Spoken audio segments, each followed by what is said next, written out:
Hey, we got Showtime. Yeah, I know. Okay, yeah. Cool. I got you. Yeah, he made it based off of his experience in Philly in hip hop. So that rant is pretty legit. It's pretty legit, I'm sure. They do their research, man. They have different buckets that they go into, and it's pretty thorough. They haven't been too far off. Not too far off. They can argue. We're gonna see. We're gonna see. But we'll figure it out though. We'll figure it out. I'm pretty sure they're right though. All right. I mean, it's not much you can pull from. You know what I mean? You got like what, 5? Man, shoot, stop the madness, man. Stop the madness. Stop the madness. Yo, fellas, what it do, man? It's a Monday, man. It's a big Monday. How y'all doing out there?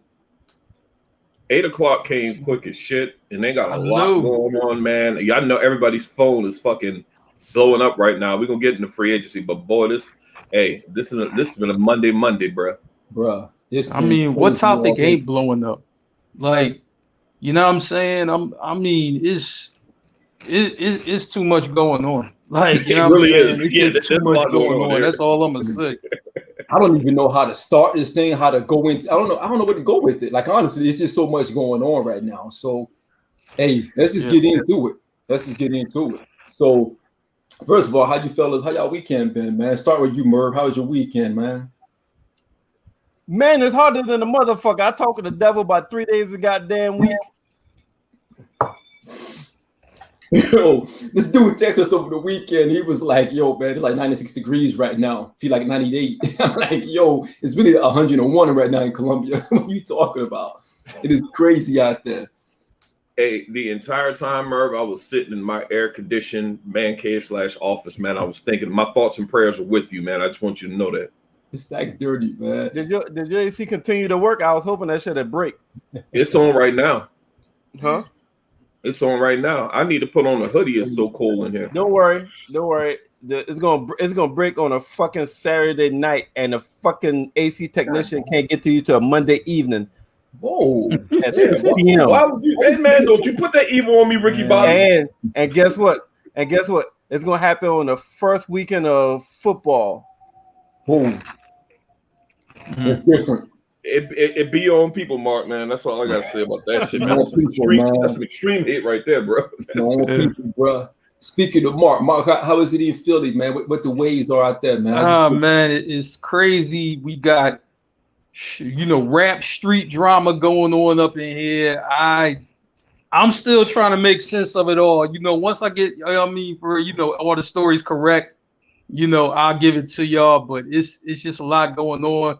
You got bloggers getting their ass whipped out here. You know what I'm saying? So it's just a lot going on, man. So I mean, with Philly, I'm gonna make sure to tell my critiques. A little bit more. You know what I'm saying? Because I'm like, man, it's wild out here. They showing up at people's mom house out here. I don't even know. You know what I mean? I'm not in Philly, so I'm going in tonight. You know what I mean? How it is out there for you, homie? Chilling, man. Like Merv said, it's hot as a bitch. I mean, I wouldn't know because I don't go out the house. So I try not. So you heard. Yeah. So I heard. I barely want to go out to empty the damn trash and put shit in the recycle, man, because it's like, damn, that shit is in your face. As a matter of fact, the other night, man, I went outside to check something. It's like 11 o'clock, but that humidity still hit you in your face, man. I went to my garage because that's where I keep a bunch of shit at. And I was thinking to myself, like, if I wanted to interrogate somebody, I just put them in my garage and lock them in that bitch because they die. Yeah. Dog, it's crazy out there. I flew into Pittsburgh Tuesday morning, and I thought being a little further up north, it was going to be a little bit cooler because I had to drive to West Virginia. Nah, son, it was like 98 when I got in the mountains.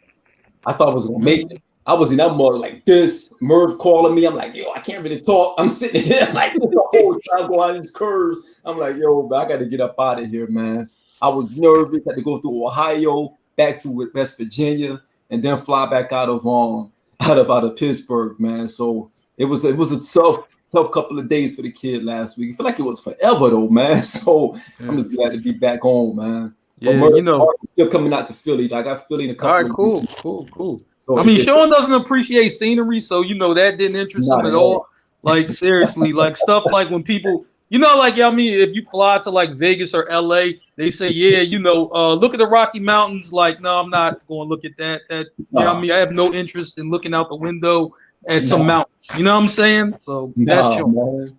No, I sent y'all that picture, man. The mountains, it looked beautiful for y'all, but it was painful driving through that, man. So I wasn't feeling that at all, Mark. Yes, sir. So, fellas, man. Nah, Danny, you ain't getting the mic, man. Let's get back to this mic on my arm. Do him like L. Do him like L, Shawn. Do him like L. If it ever leave my side, to transform into a time bomb. You don't want to bar that. You want to idolize. You don't want to make me mad. You want to socialize. Oh, man. Shout out to the kid Danny, man. Shout out to Becco, man. Shout out to the team, to the Squizzard on the front line and behind the scene. We got the street team, General Tayson out there doing his 1-2 step.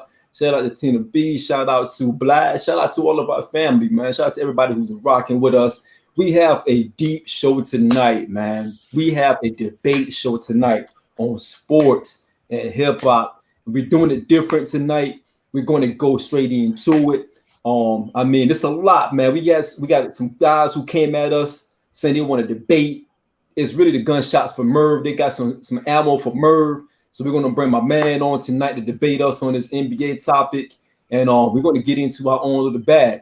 But guys, since we got so much going on tonight, I'm going to ask that we can coast through it until we get until we park the car on some of our high tech, on our higher, I guess our higher stuff that we want to dive into. Okay. So I want to start, Mark, I want to start with you, man.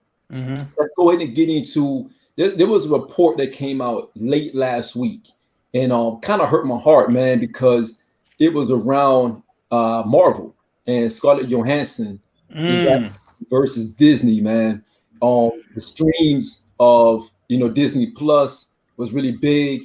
And then, they messed around, released it exclusively at the theaters. So now she's suing Disney. And this thing's starting to get ugly, man. What are your thoughts around this? Man, this isn't good. I mean, it's not that anything that Marvel can't handle. I mean, Marvel's a tidal wave at this point, but you don't want any type of backlash, like this going on, especially, with the Black Widow movie. I watched it. It was good.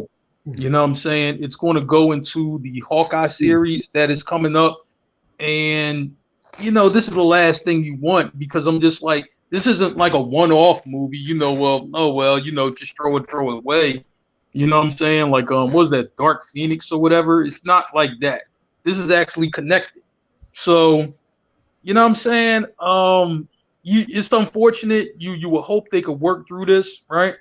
Or whatever. If not, Marvel is, I'm quite sure they have other people on deck, you know what I'm saying, ready to jump into this role. But it's unfortunate though. You know what I'm saying? So hopefully they can kind of work through it. I don't think it'll affect Marvel and whatever we watch moving forward. I'm just saying it's just unfortunate that, this is her first time out with the Marvel franchise, and then this happens. You know what I mean? That's just not good. Yeah. I think it's a big situation because, Marvel brand has been A1 since day one, right? And they've been doing things the right way. And I guess her management team feels away because it was supposed to be released exclusively in the theaters, but they ended up releasing it in the theaters and on Disney Plus. Now on Disney Plus, it was $30. Even if you have a subscription to Disney Plus, it was still $30 to be able to watch it. So I guess what their argument is like, if it's $30 and we had all the revenue on that side, we should get a cut of that. But her contract states she gets a cut based on sales in theater. So that's her argument. Oh, right. Okay. Because Shawn, I was kind of wondering, to your point, as far as what you said, I was wondering what the hubbub was, because I was figuring that she was getting money from the exclusive rights that you got to pay that $30 to see on Disney Plus. But being that she isn't getting those rights, and plus due to the fact that anything that's on Disney Plus, you can watch it for free. Anything that's on Disney Plus, HBO Max, we can pirate them joints. I'm not I'm not. We're not condoning pirating here at the guys or whatever. But you can watch it in full 4K on any of these streaming apps where you can just watch movies for free. So I kind of see it gives me more insight now, being that she's not getting that Disney Plus money, and she probably knows what I just what we all knew, that anybody can watch it for free 99 on a Fire Stick or something like that. So I could see where she feel like people digging in her pockets. Yeah, absolutely. I hope they can figure this thing out, man, because they said Kevin Feige, he's the brains behind the whole Marvel machine. He was kind of upset as well because he doesn't want any of his actors or actresses to feel a certain way about what's going on out there. Yeah. So I think they'll figure it out, man. Disney is a machine right now, man. They're probably getting cocky because anything they put out, it sells regardless. Yeah, it's pretty much gold. It's pretty much easily. So I hope they can get this thing figured out, man. And I'm a fan of Scarlett Johansson in that role. I hate to see them bring in somebody else to play that. So I hope they're already doing that, because her character died off in Avengers Endgame. Remember? Right. Thanos forced her to murk herself, right? So don't forget about that. So her character was already done. So that was probably going to be the last time we would see her regardless. Because from the movie, they already got it set up where a replacement is already in place. Oh, yeah. So, but they could have been looking at some prequel stuff, right? Some That's what I was thinking about as well. Okay. Yeah, Black Widow was it was fixated right behind Civil War. Okay. So that movie, the timeline of the movie is placed right after Civil War. So they just put it out now. You know what I mean? Okay. So it really was a prequel. But they're really done with character. I don't think they were gonna bring her character back in any other capacity anyhow. So it's pretty much done with her at this point because now there's a new Black Widow. Okay. So more to come on that, man. We still got Marvel's What If. They're coming out in the next couple of weeks, Mark. So we got to get into that bag. Although it's a little, it's a cartoon, but I think that it's the right thing to watch because it's Marvel. It's Marvel, man. They haven't proven us wrong. And also Chadwick, he's one of the voices. In this show as well. Okay. So if anything, you got to support Chadwick, man. If anything, and we watched the I know that I seen the Spider-Man, the cartoon movie. You know what I'm saying, with the kids or whatever. So I was just like, you end up watching this stuff anyway. You know what I mean, because it's Marvel and it's usually done well. I think Spider-Man, that was Miles Morales, if I'm not mistaken. It was Miles Morales. So you end up watching this stuff anyway. So I'm just like, I get it. But like I said, like you said, Marvel's rolling, man. So that What If is up next, is up next, and then we'll see how that, what I'm saying, for how that kind of transpires, and we'll wait to get to the next series after that. But I think this should be pretty good, and it'll be a change of pace, for us, you know what I'm saying? And I think it's probably something, the kids can get into even more, even the kids, because all the kids in my family follow Marvel anyway, but absolutely, I'm saying, it gives them, a chance to even get into it more because it is a cartoon. Absolutely. Yep. So the next one, I want to throw this one to you, Merv, because I know you guys had a chance to watch the Kanan episode last night on Stars, and I saw some commercials, man, leading up to the show. And it was about this new show coming on Stars, man, called Healed. I'm not sure if you guys had a chance to see this trailer, but I'm sold. I am 100% sold. I used to be a wrestling fan, not so much as I was, but I'm sold. It got your boy on there from the Steelers. What's his name? The crazy strong guy from the Steelers. James Harrison. Harrison. Yeah. Yo, did y'all see that that preview of Heels? Yeah, I did. Am I bugging? Am I bugging? This is gonna be a good show. Nah, I'm with you on that. I think this is loosely based in part on Jake the Snake Roberts' real life or whatever. I know they have part of his story in there. And if you haven't seen any backstory on Jake the Snake Roberts, his story is insane. Yeah. Like, you know what I'm saying? So I was like, the preview looked good. I'm just like, I'm going to give it a watch. Because I'm just like, man, it goes back to wrestling.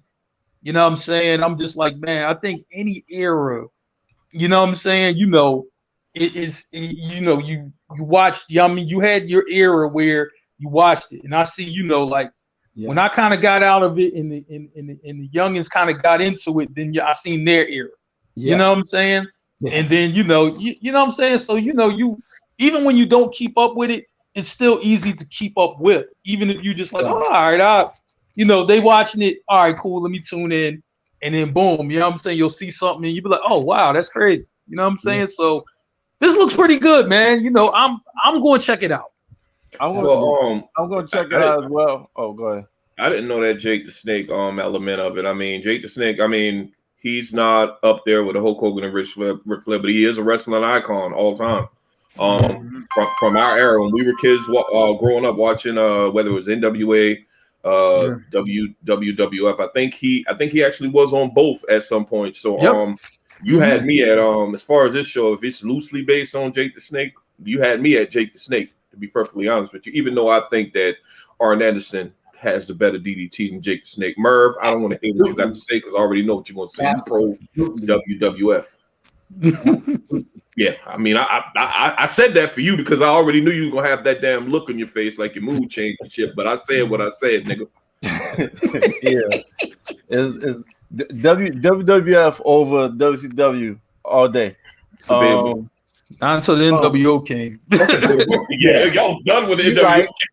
NWO came, they changed the game. When NWO, but let me ask you a question. Who was the superstar in NWO? Where that nigga came from? Man, you know what I mean? All of them came from WWF. Everybody started. I'm just saying. All of them did. It wasn't just Hogan. We came over and took over WCW. Hulk Hogan and NWO came over and took that motherfucker over. So it's really WWF 2.0. Okay. That's because WWF was dying? Okay, I got you. Absolutely. Who's still alive today? I was in WCW. I'm just saying they was dying. Hulk Hogan, okay, but he'll never be the 10-time World Heavyweight Champion from Charlotte, North Carolina, Ric Flair. Woo! He can never be Ric Flair. Let's get that. Let's make that very Hogan clear. The greatest wrestler of all time, nigga. Will you not goddamn eat your vitamins? Will you not goddamn? Did you not go watch Hulkamania? All the anti-Hulkamania 1, 2, 3, 4 came out. Were you not part of what? I know. He's also been called on camera saying the N-word, but we can get into that. Ric Flair has it. So I mean, listen. I'm pretty sure every last one of them white wrestlers during that era has said the N-word. hey, we don't have Ric Flair on camera saying the shit. Though, so here's the facts. The crazy thing is, my mother, she swears up and down that Ric Flair killed somebody in Sumter, South Carolina at the exhibition center. She swears up and down this happened back in the 80s, man. And so they cover it up. Allegedly. Let me throw that. Let me stop. Allegedly, this happened. And there was a body, allegedly, back in the 80s. And I swear, my wife, mom, and my mother swear up and down Ric Flair had something to do with that. Allegedly. All right. All right. They didn't. Did they allegedly have that confused with Superfly Snooker? Oh, my bad. Sorry. Whoa. Man, my bad. I'm sorry about that. But before Stacks made me digress and shit, I'm gonna check it out. Like boxing movies and boxing shit and wrestling shit, it's kind of hard to mess up because it's almost like action. I like action movies, so it's almost like boxing and wrestling is like a sports action movie. Nigga, I still get excited when I watch No Holds Barred. The movie. Damn. Bad acting, but great action. Really bad acting, but great action. Listen, goddamn Zeus. Zeus man, God bless him, man. For Zeus could not wrestle, man. When he came to wrestling, that dude was garbage. All he was doing is hitting people like this on his shoulder, and that was it, man. They were going out, man. WWF had no standards. That's why, man. He just had that look. That's why they put him in there. Absolutely. Well, Marc, real talk though. No one going down this rabbit hole. Hogan really wasn't a good wrestler, man. He was actually trash. That boot to the face and that leg drop was actually trash. Trash finishing move. Listen. Hulk, whatever. Hulk thing was after that motherfucker. After about 20 minutes of beatdown, that motherfucker started doing this shit right here. And he start hit that motherfucker, do like this. Hey, when that motherfucker do this right here? Hey, Merv, real quick. Better promos and interviews, Ric Flair or Hulk Hogan? Ric Flair. Okay. I just want you to be objective. Hey, Ric Flair was a showman, bro. You know what? Yeah. I digress. But you know what though? I'm gonna say like this. As Hulk Hogan, I got Ric Flair, right? But when Hulk Hogan turned to Hollywood Hogan, that got very close. Because Hollywood Hogan was insane. Like the promos from NWO was like crazy. They were the you know what I mean? And he would bring out everybody. You know, y'all seen Dennis Rodman jump in the ring, like, you know what I'm saying? I went back and watched stuff like that. I cried when Hogan turned, bro. I was just about to say that. He had motherfuckers crying when this motherfucker came out in the black. I couldn't believe it. Limo, and we actually got to see who the fuck was behind NWO because remember, Hulk Hogan was the last one to show his face. It was two big niggas on Raymond Razor Ramon. Scott Hall, and Kevin Nash. It was always them. But when Hogan came on that goddamn limo, and that damn nigga had black damn beard and shit. I was legit devastated, bro. I don't know what y'all. I was legit devastated. Don't forget how it happened. Remember, he came out because NWO was beating up some wrestlers. Savage. Yeah, they was getting savage. Yeah, he came out. Everybody was going crazy, and he ripped the shirt off and everything. They were going crazy, and then next thing you know, we went to the ropes. Leg drop on Savage. It was crazy. Yo, I was devastated. I was devastated. I could not believe that scarred my childhood, man. Yo, facts. Yeah. Facts. Yo, I was loving it. I ain't gonna lie. I loved it. I was like, yes, like I'm glad it was him. And then he came back the next day, Mark, with the sprayed on black beard. Yeah. And they spray painted the title. Yeah, I mean, it was the NWO belt. Yeah. What have the Beijing going on? Yo, Tim, real talk, you're right. It was trash in the ring. People was devastated, man. That was at the Great American Bash. Was that the Great American Bash? I think so. Yeah. Yeah. Oh yeah. That's a crazy time right there. That was a crazy time right there. Because most time in wrestling, most wrestling shit was predictable. Man, that was the most unpredictable shit in wrestling history. It was. Everybody like, yo, what the fuck just happened? It was. What just happened? What just happened? What the fuck did I just see? Yo, I mean, this is how crazy that was when NWO took over. Like seriously, I mean, a chick could call you like, no, it's the wrong time. Click. No. You didn't even care what she was saying. You ain't really even care what she was saying. You was hanging up. You know what I mean? Like, no. Yeah, this shit is. I'm not taking e-calls. Like, period. Yo, Stacks, I almost got NJP for in the military because we created the Wolf Pack, and I allegedly threw a private through the window. we were jumping privates, man. Allegedly at Camp Lejeune. Allegedly acting like the NW. Well, y'all tried. So, yo, we threw this kid through the window, man. Allegedly, and I'm not sure if it happened. We're not sure if it happened. I was in front of the first sergeant at parade rest. Yo, allegedly, but NWO changed the game, man. It was. I don't know how we got there, but I love that we got there some kind of way. But NWA changed the game. I'm definitely looking forward to that show. You're right, Tim. Who else got? I got Macho Man. Macho Man, definitely Macho Man. After Ric Flair, I got Macho Man, Tim. Macho Man, Stone Cold. Stone Cold has some. Stone Cold was crazy. Stone Cold was crazy. Stone Cold was saying. I like man. And I think DX was pretty solid. DX tried to. Oh yeah, hell yeah. But they were pretty solid. Yeah. You know what I mean? For real, yeah. X-Pac, that was my guy, man. You know what I'm saying? I got to hang out with him in Philly. You know what I mean? Throwing back shots. You know what I mean? That was my guy, man. Seriously. Yo, a night on the time of X-Pac and Marc, man. Yo, crazy night. Yeah, Rock is I forgot about Rock. Rock is undisputed when it comes to that, man. Absolutely, definitely showmanship. So Stars is doing it big, man. Stars got the whole power universe. Yeah, man. Stars is on fire. Like, Marc, they on fire. And Marc, don't forget your favorite show coming back real soon. P-Valley is coming back pretty soon. I haven't watched it. I haven't watched it yet. I have to watch that. Merv loved P-Valley. I haven't watched it yet. I heard it was good though. I haven't watched it yet. Might be just me. But but that's coming back. You know, BMF is coming on. You know what I'm saying? I'm saving my BMF story for when it comes on. Yeah, I mean, I know people want to hear it. I'm saving my BMF story for that. As you should. As you should. So, fellas, let's keep moving. Let's keep moving down the road. Grace, man, great talk, man. On that was nostalgia right there. Stack, I want to throw this one to you, man. Everything I created tonight is based on how you got the studio, man. Does this not give you anxiety? Yo, these are not ants. These are people. My anxiety. Facts. Yo, I got anxiety watching this, man. They were showing pictures of Lollapalooza.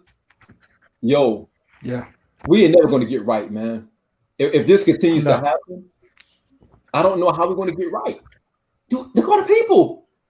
Yeah, that was a lot of that was a gazillion people out there. No lie. There's a lot of people. That gives me anxiety, man. That's crazy. You know, it is what's crazy? It kind of like seeing that brings me back to when everything first started. And I mean, I don't know if y'all caught this story, but it was a story where a guy had threw a party in Chicago. It was like 300 people in his house or whatever, right? Mm-hmm. So, you know what I mean? For all these people was partying, and you have one dude in the middle of the party, he got a mask on. Nobody else has a mask on. He has a mask on. I'm like, dude, you know that mask is doing nothing right now. Like, that's what I just wanted to tell him. I'm like, you're in a crowd. It's no way your mask is helping anybody. And it's not helping you either, you know? Bruh. I'm worried, man. I'm not gonna lie. I'm worried. Well, we're up. I think we had 2,400 new cases today. I for a while I stopped. You can't tell. I stopped tracking it. But I don't think the bad thing is we're going to get back to the point where lockdowns are needed, but they're not shutting the country back down. They go just let it fall where they may. No, they're not going to do that again. I don't. Oh no, not at all. They're just gonna ride that bitch out. Now I will tell you, I think some people are starting to really get scared because just so happens with this Delta variant, you know, picking back up. Now people starting to get vaccinated. Now I don't want to even get into vaccination because that's a sensitive topic or whatever. But yeah, it's wild. We're pretty much back where we were last summer. I mean, 4th of July, relaxer restrictions and all that shit. So it is what it is, bro. Yeah, it's scary, man. It's scary. You see a crowd like that. When I saw this, man, I don't know. I felt like the jitters, man. I was like, oh, and this like that's crazy, fellas. That's crazy. Y'all just be man. Anybody that's listening, watching, be safe out there. Be careful. Be responsible. Not just for yourself, but for your family, for people, man. Just for the sake of humanity, man. Be safe. It doesn't take that much to be safe. Enjoy yourself, but be safe. I say like this, yeah, I mean, we're getting a concert like that here, Made in America, that comes to Philly. Yeah, I mean, we're right at the end of the summer. I personally won't be there. You know what I'm saying? But I'm just saying, you know, it garners, I mean, a lot of people, I mean, to come in town, you know, for that concert or whatever. You know, so like any family, friends, anybody watching, you know what I'm saying, that's thinking about traveling to Philly, you know, for that, be safe, be careful, and that's it. Sure. So, man, anybody out there listening, man, or watching us tonight, just govern yourself. You know, it's okay to have fun. I know everybody want to get back outside, you know, getting antsy to get out there, but it's not worth it because right now we're back at, I don't get political or anything like that, but we're in a really tough spot right now. So just, man, that gives me anxiety watching that whole crowd, man. And they said the concert was nice. That was good. They said the concert was banging. Where was this at? Where was this at? Lollapalooza was in was it in Michigan or was it in? I think it was Michigan, Marc. Okay, I think it was. I wasn't sure what state, but I thought I heard Michigan. I think it was, man. Because if y'all can guess, there's 2 states that account for 1/3 of the new cases overall in the United States. Anybody can guess what them 2 states is? Florida. Georgia is one of them now, right? Nope. Marc got one of them. It's Florida and Texas. Y'all know they hard headed over there. Yeah, you got a point. 1 and 3. Wow, man. All right, so hey, we got some new music coming, fellas. New music coming. We got Kanye about to drop that Donda this weekend, man. He was sleeping in the Mercedes-Benz Stadium. Well, is he going to drop it this weekend, or are you going to push it back again? We don't know. They said it's coming this weekend. Okay. So, I mean, are y'all looking forward to it, man? Do y'all still trust Kanye at this point? It's Kanye. Hey man, Kanye came out there with the orange joint on with a right. I'm sorry, fellas. A lot of producers was in Chicago. A lot of producers were Chicago. My bad. Okay. All right. Stocking cap over his face. And the dude is he's renting out the Superdome $1 million a day. The Mercedes-Benz Stadium. This dude is living there. Yo, I'm sorry. A lot of people would say that's too much. That's bullshit. I'm sorry. I'll support it. I'm sorry. He's a billionaire. I'm guessing he's okay. A millionaire, not a billionaire, by the way. He's a billionaire. Guessing he's okay. Merv, are you waiting for this album? Merv, ready for this album to come out, man? Did you say am I waiting or am I ready? Are you ready? Are you ready or are you waiting? Am I waiting? Fuck no. Because it's Kanye. Shit might drop tomorrow. Shit might drop 3 months from now. You know when the fuck that shit's gonna come. Am I ready for it? When it drops, listen to it. I always listen to it, see if it's that Kanye genius or is that Kanye crazy. So I'm gonna listen to it. But I ain't waiting for it because shit. Kanye wasn't the type to drop like he'll have two release dates and one of them should be a blank album. Yeah, that's true. That's true. So Thursday night he's doing another listening session at the Atlanta Mercedes Dome again. So this is his second one that he's doing. So y'all keep giving Kanye that money, man. Y'all let him be a billionaire, man. You're spending $80. Right. My thing is, people were talking about the concessions being overly priced and shit like that, and somebody made a very, very good point. If you buying the shit, you a fool. If that's the case, if you paying fucking $50 for a hot dog, I'm sorry. I'm not blaming Kanye. I'm blaming you and your family. Right. Right. Absolutely. What raised you? And people always want to be the. People always want to be able to say. People always want to be able to say that they heard it first. You know what I'm saying? People were dropping news articles that haven't been verified just so they can say they dropped it first. Just so somebody say you heard it first here.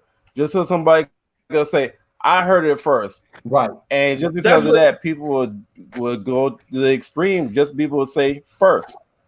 And Merv, that's with everything, especially when they break it. Like Biz Markie, somebody I know killed Biz Markie like 3 weeks before he actually died. Right. They want the exclusive. Everyone wants the exclusive. It's wild, bro. Wow. I'd rather be right than first. Absolutely. And I see Nick's comment. She wants King Disease too, and of course that's a good segue to the greatest of all time. Nasir bin Aludara Jones is coming out with his another album, King Disease Part 2. It's releasing on this Friday. Him and Hit Boy put it on Instagram a couple of days ago, saying that they're circling the block for round 2. I'm definitely eager to hear this. Part of me a little nervous because I want this to be as great as the last one. Not for me, but more so for the fans. So, what you doing, Stacks? I'm doing something better with my fucking time right now than talking about King Disease. Didn't this nigga just came over with another album like 2 months ago, some shit like that? I'm just saying, King Disease is coming. I'm sure Jay gonna find a way to have something drop. It better not flop. I'm gonna tell you like this. I got to get some more albums up there. Jay is just killing me right now. So I got. I mean, is that what it is? You got to get his thing up, Shawn. Is that what's going on, man? I mean, just because he's goofy don't mean that he's nice. Shit. Whoa. Anyhow, I'm looking forward. I'm looking forward to the GOAT to release his joint on Friday, man. We get the Grammy. Hold on. We're not gonna let you sit here on fucking Al Gore's internet and call that nigga the GOAT because that shit is debatable and it ain't him. Let's do that first and foremost. Talk about the little boy coming out way too soon and let's move on. You see the flames that Nick got up there, right? Those are flames. She's very misguided. That's what that is. I love you to death, but hey, I love you to death, Nick, but chill with that shit. Oh boy. Yo, so new music is coming, man. I'm gonna switch over to Jay, man, because Jay he did a noble thing, man. He gifted Primo with a he actually gave him a pretty decent gift, man. But for some reason, hey, but real shit though, I feel like King.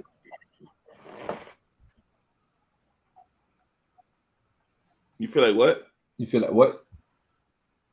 I don't even know. It just didn't stop it when did he freeze? He might have. Merv. Lord. Merv, you're freezing. Look, your face look like you smell some dog shit, and you're not really too keen on the smell. Yeah. Or yeah, I mean for real, you know, he kicking a chick out the crib, like, man, that don't smell right. Like I gotta go. You gotta go. Come on. Marc, how do you be freezing real bad? Yeah. Go out and come back in, man. Merv, you there? Cool. All right. Yeah. Yeah. Take him out and bring him back in. Who, Merv? Yeah, that'd be smart. Yeah, he was freezing. Now you robot. Now we can really pod. Damn, he's back. Yeah, now we can really pod. So, fellas, let's get back into it. Thank you, Merv, for hopping on tonight. God bless. Good night. Yo, Jay, he gifted Premier with a reasonable doubt diamond pendant, man, for the anniversary. I thought it was a stand up, man. I thought it was stand up. Real talk. Because Primo did a really good job producing that album.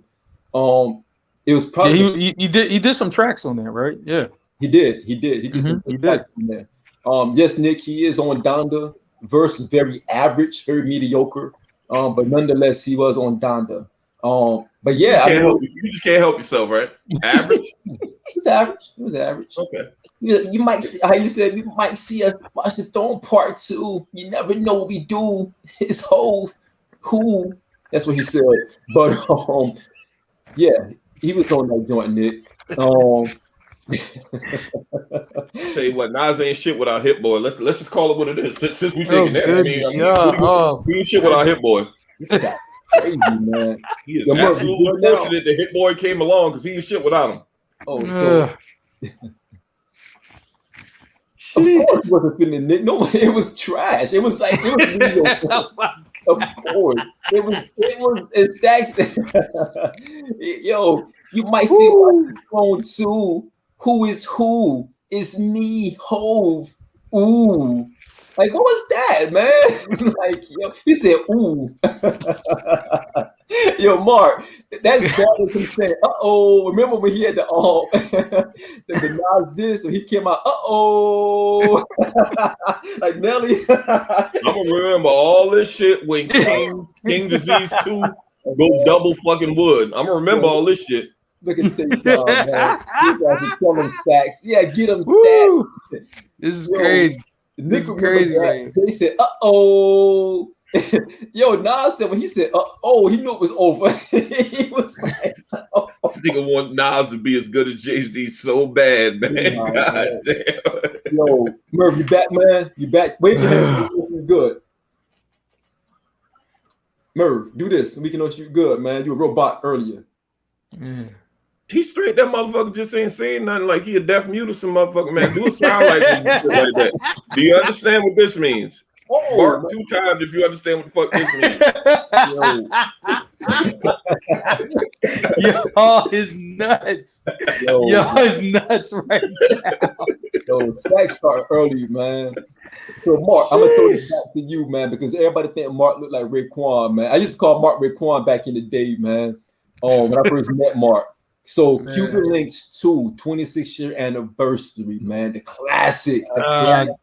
My favorite Wu-Tang album all time. You know what I'm saying? This album, you know, because Raekwon, you know, speaks to me. Like, you know what I'm saying?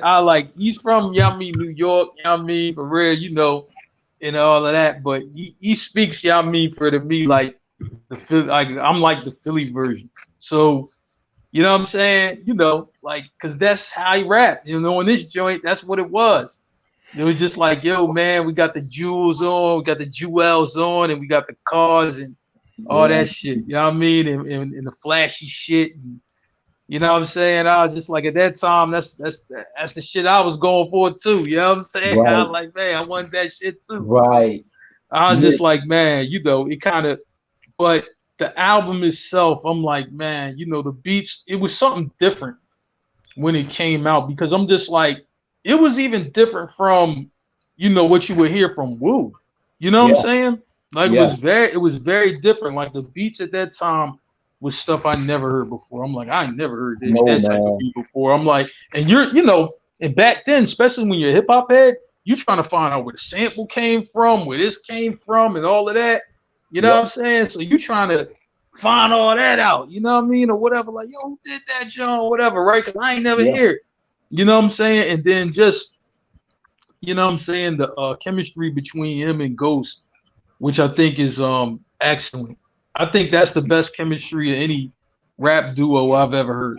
You know what I'm saying? And I'm like, they had some good collaborations of different rappers over the years. Obviously, Red and Meth, Shoot Beans and Scarface and all that. But Ray and Ghost, that's the best collaboration of two rappers. I don't care what it is. You know what I mean? It don't matter if you was in a group. And there've been some good groups, you know what I mean, over the years. I mean, some really good groups. I mean, EPMD, Brand Nubian, all of that. But my favorite collab is Ray and Ghost all time, period.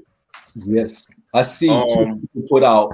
I noticed Nick put out Glaciers of Vice is one of her favorite songs. Yo, when Glaciers of Vice first came on, when I first heard Glaciers of Vice in that beat, I remember going crazy. I was like, what in the world is this, man? I went crazy because Master Killer, in my opinion, he killed that verse, man. Proceed with caution as you enter the symphony. Yo, Master Killer, at that point, I thought he was going to be my best rapper, man, because he killed that joint.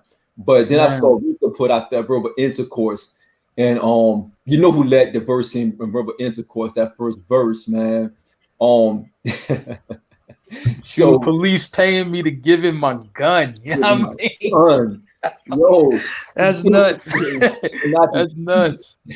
Yo, you say, yo, come on, man. All right, Stacks. I'll relax, Stacks. I ain't gonna get into that stuff. It's crazy because it's just like I said, that album, it just had a lot, you know, in it. There was a lot going on. And one thing, I'll say about the Wu, right? What's crazy, if you know what I mean, I know we listen to all their projects, right? Like, it's never a guarantee of who's going to have the best verse. Never. Right. You know what I'm saying? Like, you know, because all of them could be on the track. You could have Ray and Ghost on the track, and then you could have one of the others. I mean, Master Killer. You could have even Capadon or whatever. It's never a guarantee of who's going to have the best verse. Like, I mean, and sometimes some people click up or whatever, and you pretty much like, oh, this guy's going to have the best verse, or that guy's going to have the best verse. But with Wu, and they were all on each other's albums, you never knew who was going to have the best verse per each song you listened to. Absolutely. You did not know. Absolutely.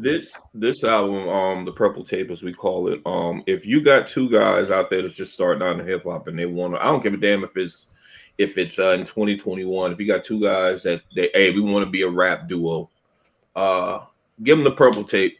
Tell them to have that. If you don't got that type of energy, which is very hard to match that type of energy, we don't want to fucking hear it, man. This is as far as a collabo, like y'all said, even more so better than Red and Meth.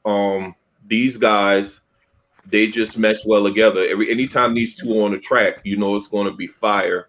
And I don't want to beat a dead horse, but you got, like I said, verbal intercourse. Even though I didn't want to leave with that shit, we all know why.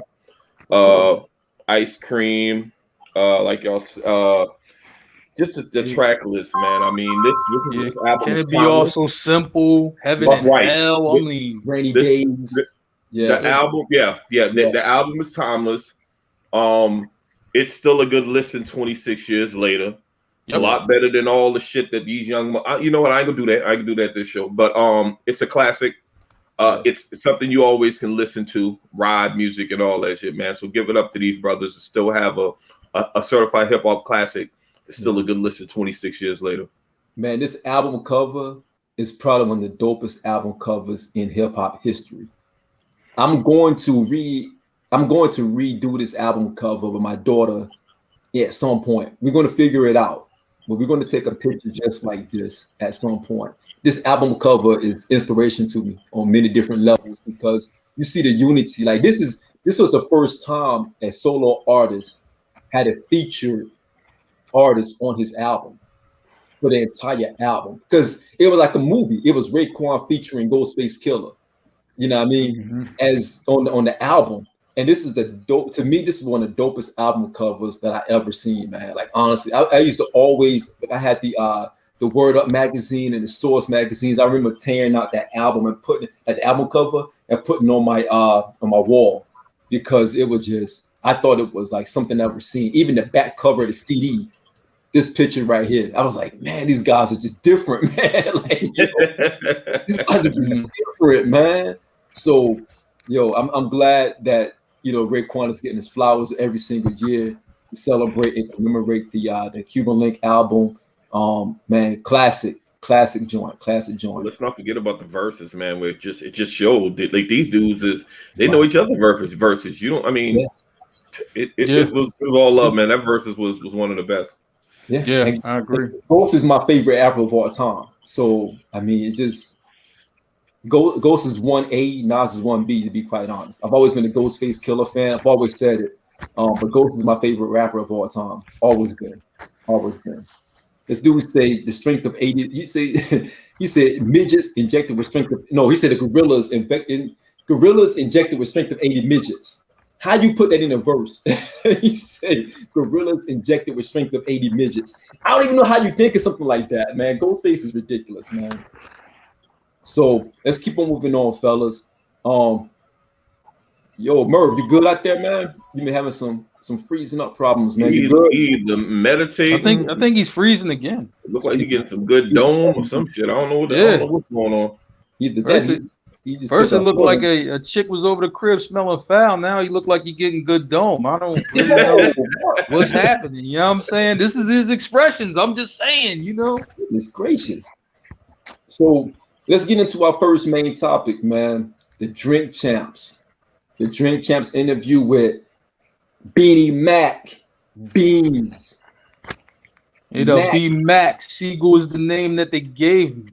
Steve was the name that they gave me. Yo, this was a really good Drink Champs. And by the way, Nori is on a roll, man. I know we said every time he had a Drink Champs show, man, but Nori has been knocking these joints out of the park lately. Out of the park. And he did it again. So, Stacks, what do you think about this one, man? Because you was the one who put us on the actual how to get to it faster. So what do you think about it, man? I had a chance to listen to at least an hour of it today, man. It was all love. The point I actually left off on when they were getting into that New York versus Philly, New York comparison to Philly. They said that Philly is kind of like Brooklyn as far as if you're looking as far as griminess or whatever. But I think I like the interview due to the fact that Beans was just going over his story. I didn't hear no animosity or him like really talking down on anybody or anything like that. Let me ask you this though, Marc, was Beans sick or whatever? Because he didn't, to me, his voice, he always had a rap. Well, that was from he got shot like a few years ago. And that's from that. Now, and let me say this, before anybody like, oh man, Beans was in some shit. Nah, Beans really wasn't in some shit. That this happened like around the corner from his house. He just finished taking his daughter to school, and he was returning home, and it happened to be a shooting on the block that he lives on, and he happened to get shot. He just happened to get caught in the crossfire. You know what I'm saying? You know, and that's what happened. But it wasn't something he was involved in. Yeah, okay, thanks. I like how he was telling the story of how Jay put him on, and Jay was kind of putting him on the spot to perform, and he brought all these people into Rockefeller Records. And I just like when you get to hear the other side of the story based on what everybody say, what everybody think and feel and stuff like that. I just like the fact that Beans got to tell his own story about his journey with The Rock, Jay-Z, and bringing in all those Philly artists and putting them on, because what I like the fact that you got a lot of people that make it, but they don't try to bring people along with them. He was alluding to he was pretty much funneling talent into Jay. I think he alluded to the fact that him and did it start off with, did he say something about him and Freeway? Yeah, him and Freeway. Yeah, I mean that's the first person he knew from the property. You know what I'm saying? Right. But I don't want to steal all the thunder, but it was a very good interview. I thought it was all love, man. I cut off when it was getting into the New York, Philly, not like beef, but they were just talking about the differences and stuff like that. Yeah. Mark, was this everything that you thought it would be based on, you know, your ties to South Philly, Beans, and the whole movie that you guys had when I'm like, out? Man, you know, I'm like, for me, I you know, I always like to hear him tell a story in his words, but it's funny when he tells a story, it's like, oh, I know that one. You know what I mean? You know, like my brother, you know, worked for Def Jam for a few years. And he was around when all that happened. So any Def Jam story that happened, I knew about it. You know what I'm saying? So even when he told the story with Leo Cohen at the end, and he thought, yeah, I mean, Leo was trying to, you know what I mean, come at him. You know what I mean? He had to pull out the gym. You know what I'm saying? Like, yeah, I heard that story before. He's like, yo, B's wild. But I was just like, you know, in Philly, and this is what I always tell you guys, right? I'm like, in Philly, you know what I'm saying? It's like, yo, like, you know, just, you know what I mean? You can say what you want, but don't be like disrespectful with it. You know what I'm saying? And, you know, because disrespect just ain't taken kindly. You know what I'm saying? So I was like, man, but with that, I like the whole thing, you know, when he was kind of telling this story about how he started, and he was just like, you know, because he wasn't even supposed to go to the Rock. That was Philly Most Wanted meeting, right? You know what I'm saying? Shout to Bubonic, shout to Mr. Man. You know what I mean? For Mr. Man's like contractor down here. You know what I mean? He builds houses and all that kind of stuff. So shout to Mr. Man. He be doing his thing out here. You know what I'm saying? But that was their meeting. You know what I'm saying? And it was just like, yo, like Beans, even he tell you, he's just like, yeah, if the ball really wouldn't have went in on Philly, I wouldn't have really even said nothing. I'd have just played the background and just been cool. But he's like, the boy just happened to be talking about my city. I ain't going to just let that ride. You know what I mean? He like, man, I had to run through them boys. You know what I'm saying? So, like, I felt him on that. You know what I'm saying? Yeah. You know, I felt him on that, man. But I thought this interview was really good. You could tell it's a camaraderie there, you know, with Nori and Beans. You know what I'm saying? Because they were always cool. You know what I'm saying? You know, whatever. So, and the thing is, even when Nori was saying, yo, the reason I called you out, he's like, yo, I've been trying to get you on the show since the show started, since we started it, and we wasn't able to get you on. So it's just like, I just tried a different approach. You know what I'm saying? And then we finally got you down here to do it. You know what I'm saying? But it wasn't my intention, y'all mean, for to go about it like that. But he's like, that's how I wanted you on the show. So he's like, you ain't react to, y'all mean, me giving you props the first few times. So I had to just come at you or whatever. You know, in true Nori fashion, because Nori is like super extra. You know, every time I think about, it's like Nori and maybe a few other cats, you know what I mean? Like, and this is before I knew Shawn, right? From Queens, right? And I'm just like, you know what I mean? No, but the Queens guys, I'm telling you, you know, they're a little bit extra, right? I agree. But here's the thing: then you meet Shawn, and you're just like, oh, all right, he's from that Nori tree of being extra. You know what I'm saying? So, like, I can't argue any of that, Mark. 50 Cents from Queens. I'm like, these guys are a bit extra, right? But it's all right though. You know what I'm saying? Shoot, because we got love for them. But I'm like, yo, you just never know. Like, yo, they're gonna say something. You know what I mean? It's gonna be like, yo. This boy off the wall with it. You know what I'm saying? Look at Rika saying facts. Queen's getting the money, man. Nori is crazy though, man, because he was trying. Him and Beans really, they really are friends. They really are friends. Yeah. Even when Beans were going through that whole situation with The Rock, him and Nori always kept it a band with each other because he was putting Nori in his movies, man. He gave Nori the first start. In State Property. When Petey Crack couldn't come through, so he went to Nori for that role. And Beans and Nori always had like this whole camaraderie with each other, man. So them having a conversation on Drink Champs was like just a natural conversation. Now Nori did say he still want to smoke with Beans, and they are going to have that battle. Yeah. The Beans versus Nori. You know what I mean? So Merv, I got to bring you back into the fight, man. Hope you ain't freezing up on us again. I want to get your thoughts on this potential battle, man, with Beans and Nori versus, man. Are you clear now? Good. You good. You good money right now. I'm good now. Yeah. You hear me? Shut it now. You good. Damn, Stacks. I thought Ricky Rowe walked into your crib. You know what I mean? I was like, oh, that's the TV. You see the blue chips going on the back, right? You know how we do. Yeah. I thought he was like, yo, what's Ricky Rowe doing in Stacks' crib? My bad. All right, continue, Merv. My bad. I didn't mean to just shout that out like that. Yo, man, usually how this versus go, usually go with the person with the energy. So if you're just going from natural energy wise, it's gonna be Nori. Right, Nick.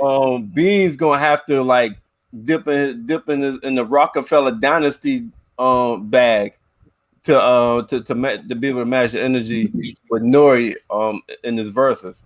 So long as he pull everything out, then yeah. But his shit too fucking lyrical and kind of like smooth. For like lyrical, hard smooth. So if you bring in the dynasty and the rock shit, then you can. But if you don't do that, you won't be able to match energy with Nori. You can't. What do you think, Stacks? I know you're a big Beanie fan. Hey, here's what I don't want to do. Right, I don't want to correlate that over to the Rock because I have Beans over Nori simply because not saying Nori isn't a lyricist, but I'm into lyrics, and while it's true that Beans would probably have to dip into rock bag, he'll have to dip into state prop bag, but there's just some shit I think that people really haven't heard enough from Beanie, like the first album, Life Like. He got some shit on there that's just like that. I remember when I in the Truth What's Your Life Like? I remember when I first heard that. I've never been to prison before, but the lyrics on that sound, on that track, it made me feel what it felt like to be locked up. You got Tales from a Hustler, of course. He's with Emilio Sparks on that one, but Beans has his lyrics are just top notch. They're elite. I agree with Merv says as far as the energy thing, but if I was choosing, I would go with Beans. Versus about lyrics though. You talking about in the verses, or you talking about artist versus artist? I'm talking about in the verses method, in the verses, how it's set up. You go with Beans? Yeah, I'm still going with Beans. Yeah, shit. Me too. Hold on. What I was saying. Hold on. Mark, like when it comes to Philly, there's no need to talk about it because he's gonna be biased regardless. So what you talking about as far as like pulling out the the Rockefeller and the state property shit? Because like his albums, like all of Beans' albums, I would take over Nori albums. But his songs is not versus songs. I mean, what you got to do, I mean, for like any verses, you pull your 20, whatever song you're on, I mean, for it means it's going to count for that verses, whether it's a feature, whether it's, I mean, whatever. And you know what I'm saying? And that's what because that's what Nori do. You know what I'm saying? It ain't no really, divide and conquer. You know what I'm saying? Or anything like that. I think they're going to pull out their best shit. I think what they're saying, Mark, and it's kind of not fair, is that if you just go blow for blow, no features, that Nori would get him. But that's not how versus is set up. You anything you write, anything you own, anything that you produce. I know how verse set up. I'm just saying that he would definitely have to go. He would have to hit the Rockefeller bag. That's all. I agree with that, but that's, even in the interview, right? When they came in Nori, they were just like, "Yo, all right, you battle me without using Pharrell." Oh, wait a minute, hold up, I ain't never say nothing like that. You know what I'm saying? Yeah, slow down, boy. He introduced Pharrell to the world. He was, you know what I'm saying? He introduced and that's debatable. To be honest, how is that debatable? That's debatable. You know what I mean? Because it's like, people act like Pharrell just nobody knew him or nobody knew the Neptunes before Nori. That's not true. That's true, Mark. That's actually true. Now the Neptunes go back all the way back. Wait a minute. So we don't remember none of Blackstreet.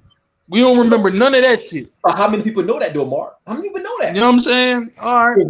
Pharrell goes back to Teddy Riley back in the 80s. But how many people know that? Not many people know that because Pharrell wasn't Pharrell then.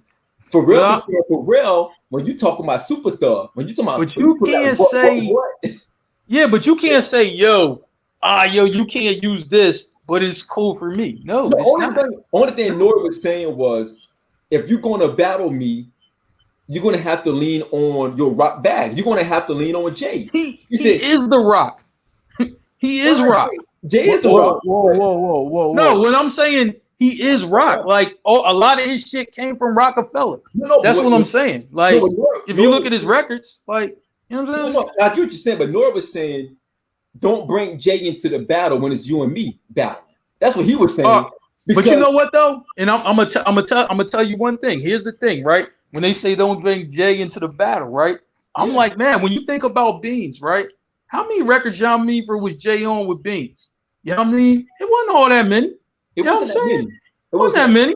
So if that's the case, like, what are we really talking about here? But how is he going to keep up with Nori though? That's what I'm saying. How he's going to keep up because he can't use. He can. Listen, what we do is wrong. Is Freeway song, right? That's free. That's Freeway. That's Freeway. He would need that too. He would need that.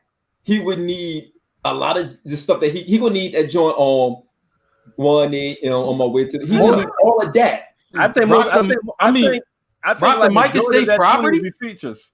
I think majority of Bean shit would be features. Like I think 18 of it probably 15, 18 will be features. It has to be. I mean, but here's what I'm saying though. It's just like, yo, like they want to take shit out, and I'm like, yo, he was part of a crew. He had his own shit. Like, you know what I'm saying? I'm like, Nori wasn't part of no crew. Like, you know what I'm saying? I mean, he has CNN and all that, but I mean, he wasn't part of no crew where he did like 5-6 albums, another 5-6 mixtapes, and it's the crew. You know what I'm saying? So Nori did more on his own. You know what I mean? For real, than Beans did. That wasn't by design. It was just the way shit happened. That's all. They got to send him out of solo albums though. They got to send him out of solo albums. They're comparable there because Nori has a lot of posse cuts.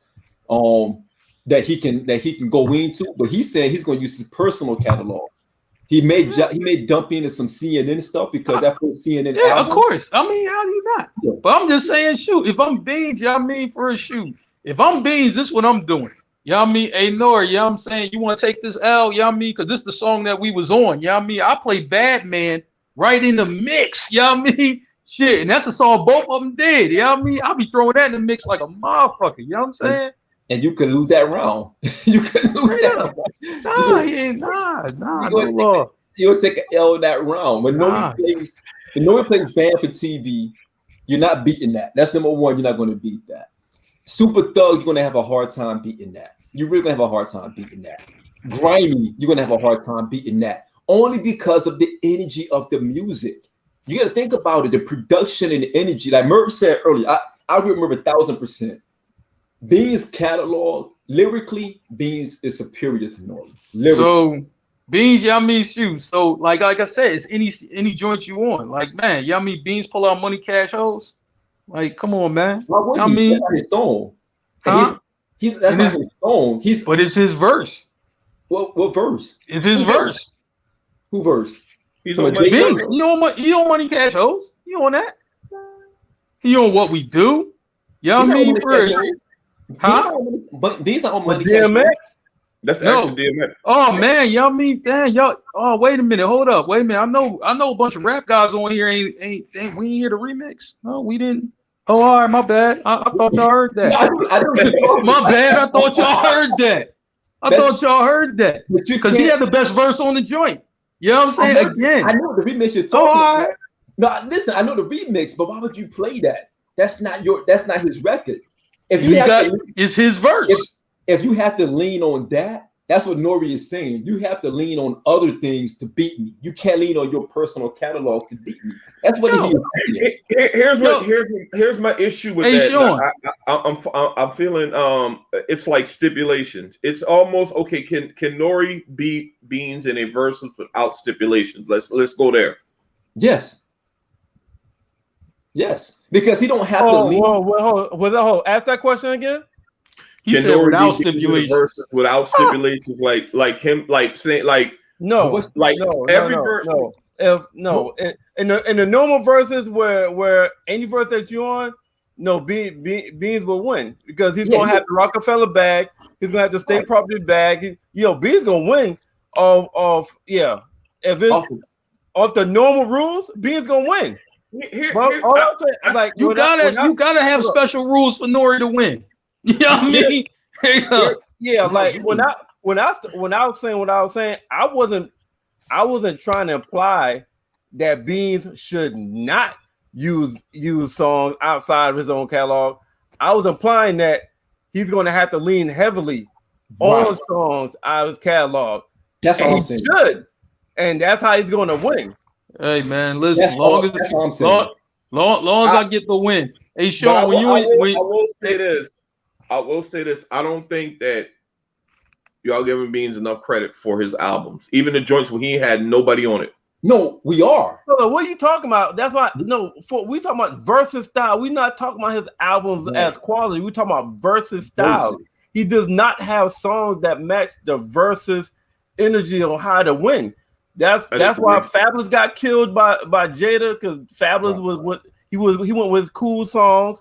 You can't play it gotta be some energy. No. It gotta be anthems. It gotta be Jada changed the momentum on him. Y'all mean Jada streeted that shit up, and Fab couldn't play that party shit when Jada was in the street bag. Yeah, he couldn't do it.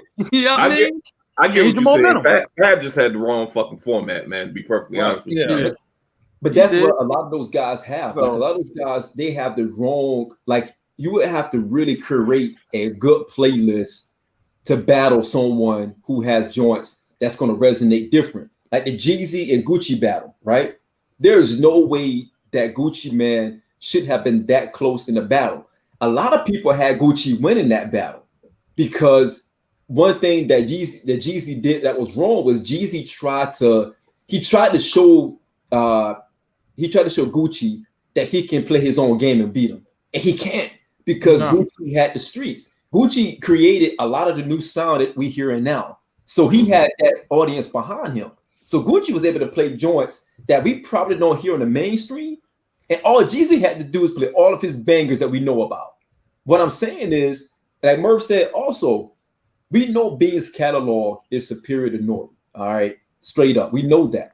But what we're saying is Nori got more joints that will resonate in the versus crowd as opposed to Beans. We haven't heard Beans in a while. We haven't heard Nori in a while. But Nori got some joints that when they go in the club, they went hard, mainly because of production. Because he had, you got Pharrell. I mean, Pharrell was like at his peak. And you got Swizz Beats giving you beats that were high energy beats. Beans can only match that with a few Just Blaze beats. He can't go into that bag. He can't go into that joint that you were saying earlier, Stacks, about he was talking about prison. He can't go into that bag. You can't play that song if Nori comes back and play, you know, what. You can't do that in the verses. No, in the verses. I would say like this, even if both of them use their hits and use the hit records, right? I'm gonna say like this, the battle will still be close because I'm just like, yo, Nori, not only does he have the rap shit, he has the for that reggaeton shit that was nuts. Like, I mean, I was in Miami, when he was putting these shits out. You know what I'm saying? I'm like, yo, I'm like in the crowd went nuts. Like, you know what I'm saying? So I think if they both played their best, right, it would be close. And then I would think it's really whoever you was feeling on that stage more, and that's who you would think would win. Right. You know what I'm saying? If they both use their best. And location plays a big part. You can't do that battle in Philly, and you can't do it in Miami. No, you can't. You can't do it in Philly or Miami. You can get away with New York because New York guys, they mess with Beans heavy. You know what I mean? You can't do it. You got to do it on a neutral ground. You got to have a neutral site. You can't have Miami and you can't have Philly because it's going to be swayed because Miami loves Nori because Nori did a lot for Miami music when it comes to that reggaeton stuff. He was one of the artists that bridged reggaeton. Yeah, you know what I mean? For a Pitbull, thank Nori. You know what I mean? Thank Nori. Reggaeton was underground back then. Nori can get into that CNN bag. He can get that T-O-N-Y, and he can bring that L-A-L-A. Yeah. Listen, that CNN album is so fucking underrated. Oh my goodness, fucking underrated. Hey, thank you, Tragedy Gaddafi. We appreciate the writing. You know what I mean? Thank you. We appreciate it. You know what I'm saying? Yo, it was. I'm surprised. I'm not surprised. About Merv know a lot of shit. But right, it was underrated, man. That CNN that album was good. Like that was good. It is good. It is good. Yeah. When I say underrated, I'm saying I don't think it gives enough respect that it should for Capone No Reagan for the album. That War Report. You know what? That War Report was serious. That's a segment. That's a segment that y'all just came up with, man. Forgotten albums, man. We need to think of something and do something on that, man. Absolutely. Let's go. Yo, Corona Queens, man. Left Rack City, man. Queens get the money. CNN, the War Report was a beast of an album. Straight up. yes, indeed. Remember that joint, the driver's seat? I keep it real, and the nigga keep it real with me. I put the hand up.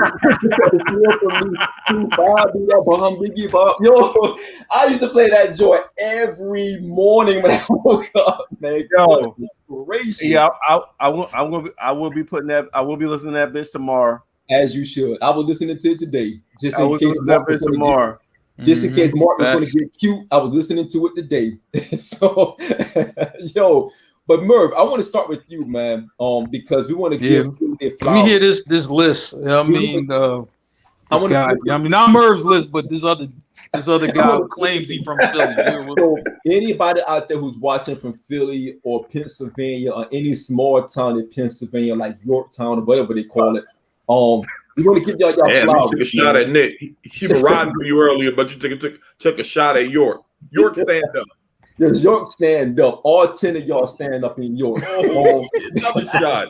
Yo, the 10 people in York stand up. This is for you. So Merv, Philly Mount Rushmore. We want to give our flowers to Philly. So what is Philly Mount Rushmore, man? In your opinion, what's Philly Mount Rushmore? Oh, you want me to give you mine first? I go to the list later. Okay.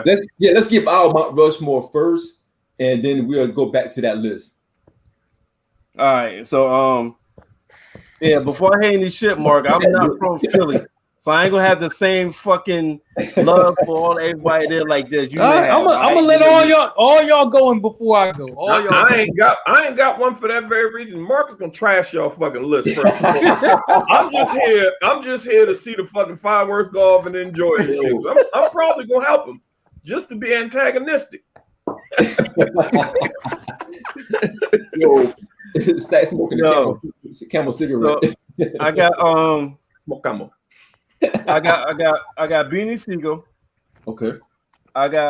you can't separate these two. I don't see how you can. I got DJ Jazzy Jeff and Fresh Prince. They're a package deal. I'll tell you separate those. I can live with that. I got Meek Mill and I got Eve.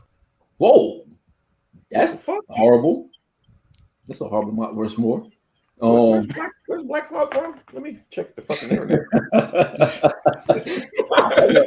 Yeah, that's why I'm letting y'all go. I got you. Yeah, that was ass. Why? Because maybe I should put a list together. I thought about Cassidy, because I really like Cassidy. He's a dope ass. His freestyle game is damn near bar none.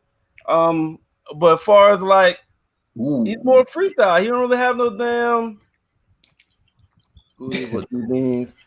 Just besides what was that? My hustler? Yeah. He just don't have enough. Like, listen, one thing, hotel. Y'all don't listen to that shit no more. Cut it out. I couldn't put Cassidy there. I know most people have Black Thought, but I mean, I know he's a hell of a lyricist, but he's not on my Mount Rushmore. You know what I'm saying? Eve solo albums, Eve Rough Riders. I was diehard Rough Riders DMX, so I got Eve associated with all that. Then her solo albums. It's a commercial cast, got it. Oh yeah, proudly all commercial. Yeah. All people. Everybody I chose, white people buy it too.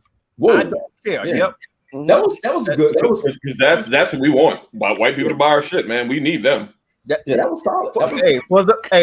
For us to make a million, all black millionaires got money from white people. Don't believe that. You don't become wealthy until you get that white money. It might not sound right. It might be fucked up, but you don't get wealthy until you get that white money. It is. Believe that. Niggas don't get you wealthy. Depends on what you selling. Yeah. Touche, my nigga. Touche, Marc. But y'all trash, man. And y'all trash, man. And today is James Baldwin's birthday, man. And y'all trash. Today is a great James Baldwin birthday, and y'all gonna say some stuff like that. Shit. Y'all some trash. Y'all some nut. How y'all say Philly, Marc? Y'all some nut ass. Hey, y'all drawing. Yeah, drawing, man. Yo, so my Mount Rushmore, I gotta have Black Thought on there. I think Black Thought is by far one of the best lyricists in the game, period. Not just Philly, but just period. He's one of the best. So I gotta have him on that Mount Rushmore. I agree with Merv. You gotta have Fresh Prince and DJ Jazzy Jeff as a package deal. You gotta have that on there.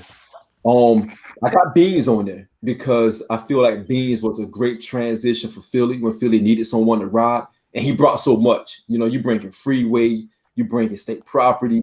You know, they carried that rock banner and they helped Jay through a time when Jay needed alliance. And I'm not, coming at Jay or anything like that. But Jay needed inspiration during that time because he wasn't going to get it from Bleak at all. Although everybody now you're going too far. You ain't had to come at Bleak like that, man. So you think Jay gonna steal Bleak flow? Come on, man. He had to get it from somebody else. It's always these slick disses that Shawn does to Jay-Z. You know how he alluded to steal a motherfucking flow? I digress. Everything was cool. You just like, yo, you think he was gonna steal his flow? right. All right, my bad, man. But you don't know what I mean. He'll put it in the form where the average listener don't see it as a diss, but it's most definitely a fucking diss. Okay, so you think Jay gonna lean on Bleak? I didn't. Why are we still talking about this, man? Why are we still talking about this? All right, my bad. So I got Beans on there.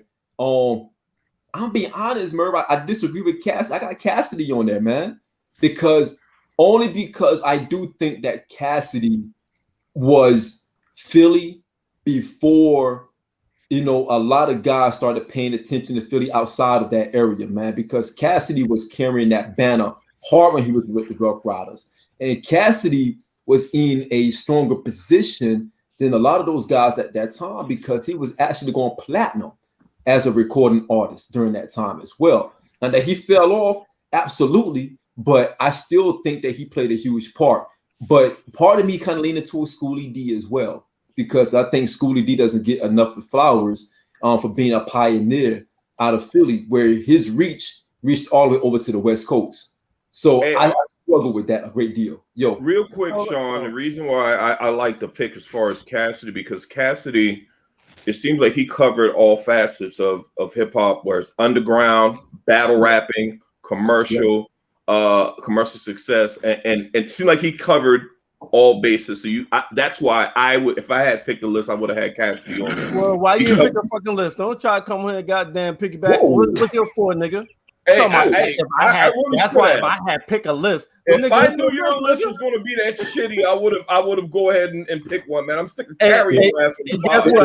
Guess what? A shitty list is better than zero list. So how about you shut the fuck up and let the people that have a list talk?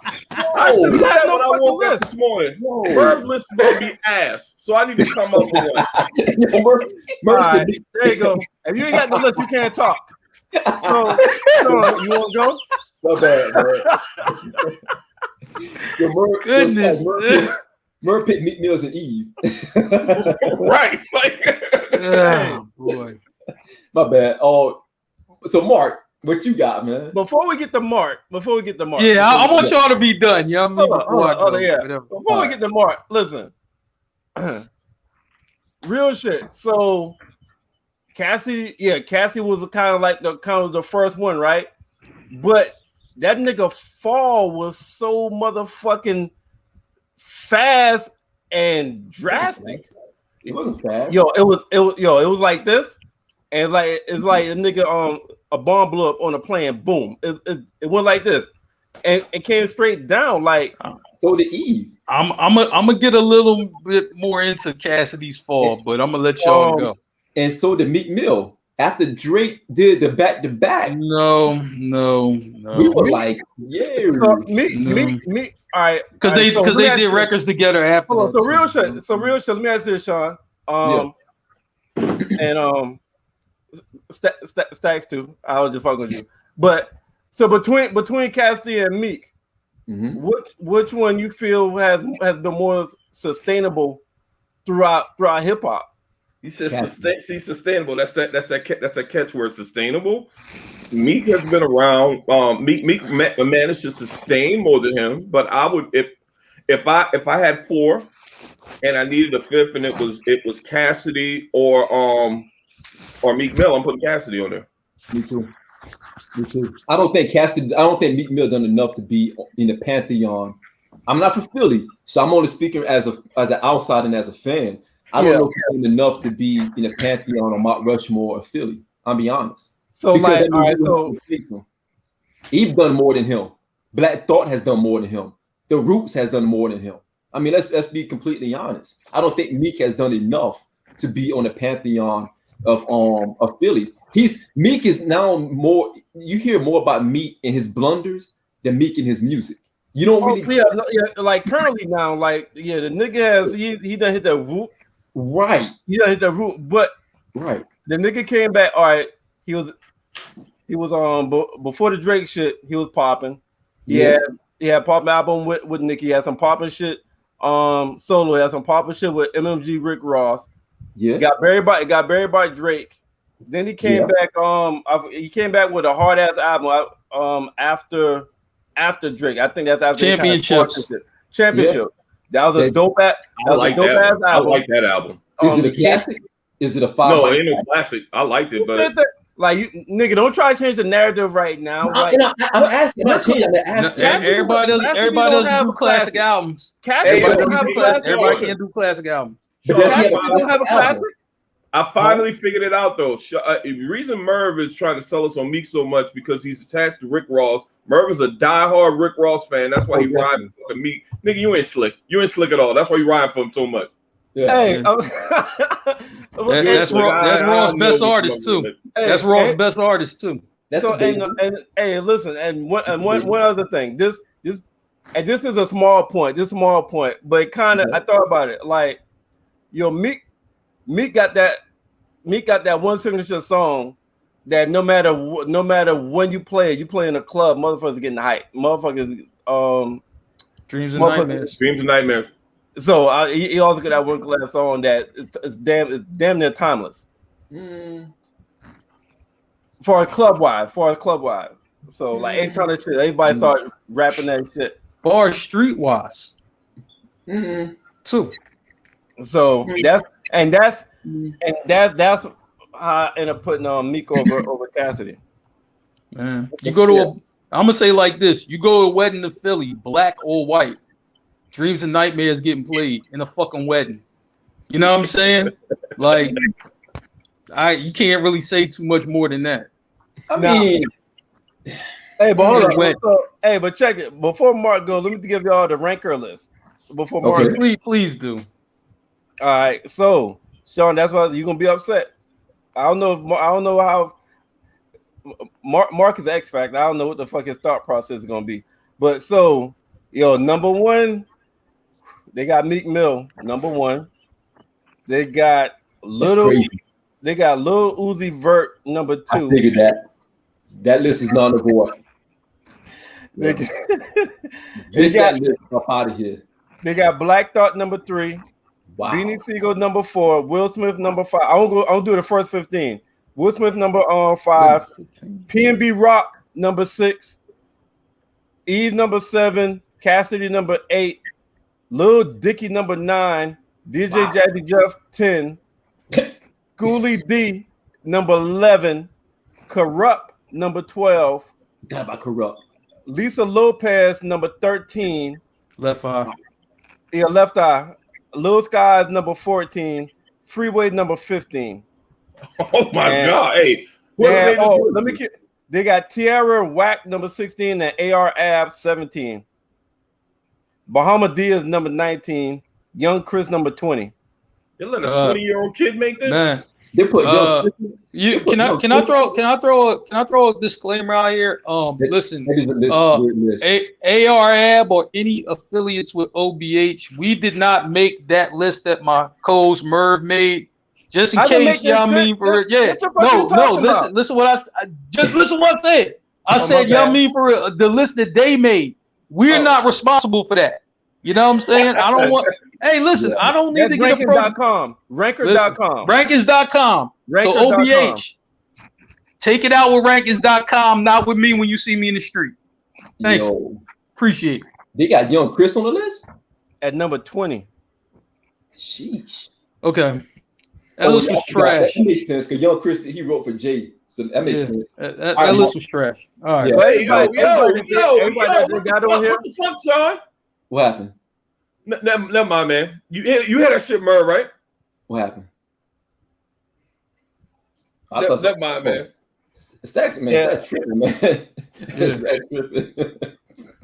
Everybody that they got on here, they got like born and raised in Philly. I don't know if they was looking at certain shit. I don't know, but it's just that person was 15 years old who did that list, man. Right. Anyway, you know what I mean? You got Lil Dicky at number 5. Yo, let me.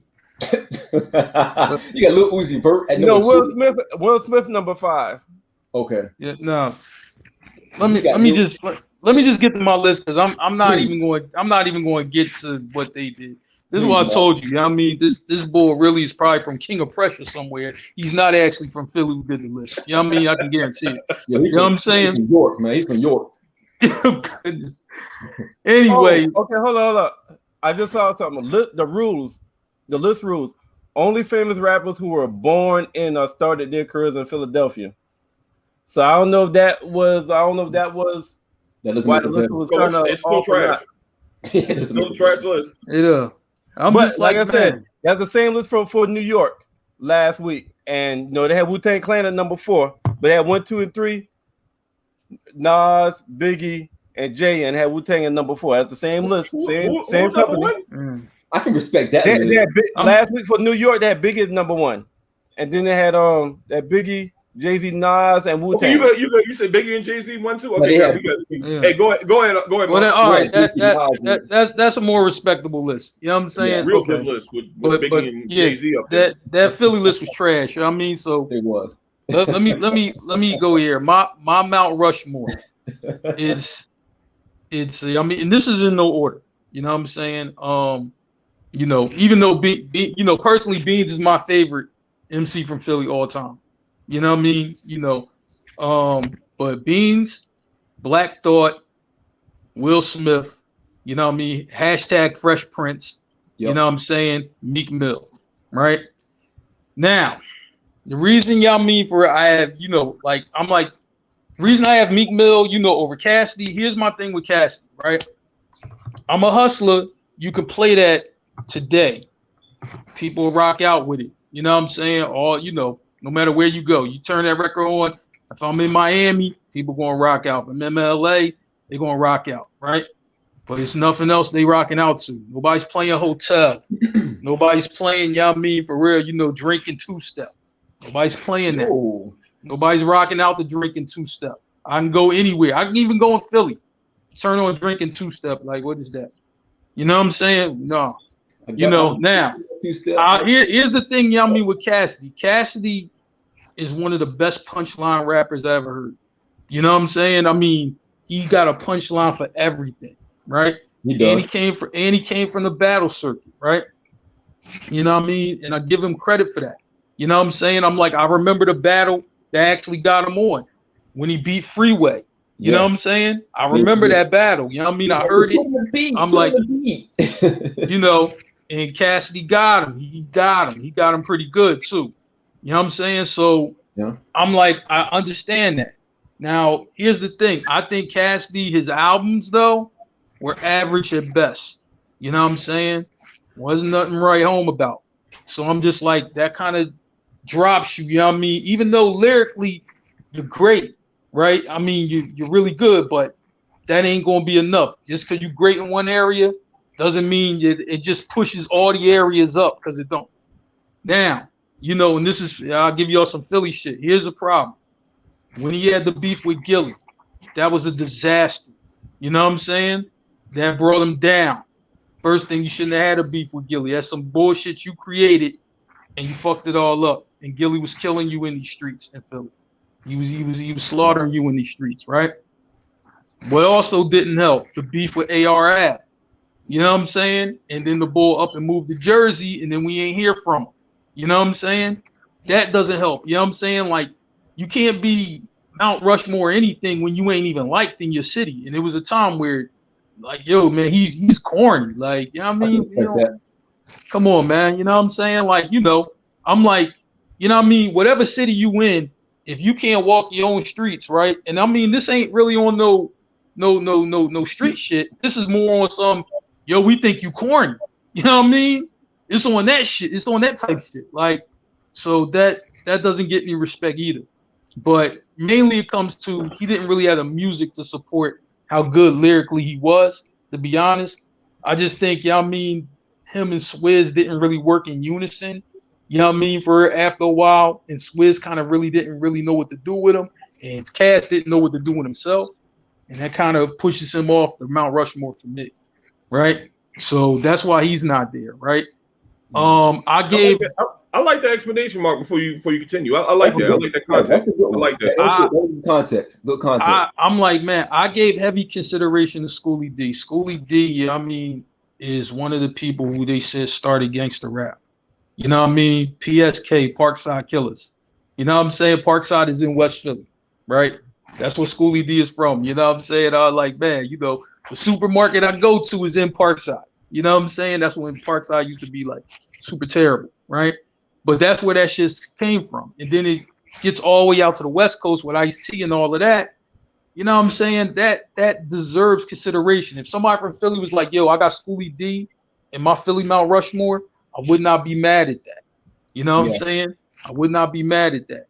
Now, I'm going to argue it the other way. You know what I mean? For real. So all my young boys, right?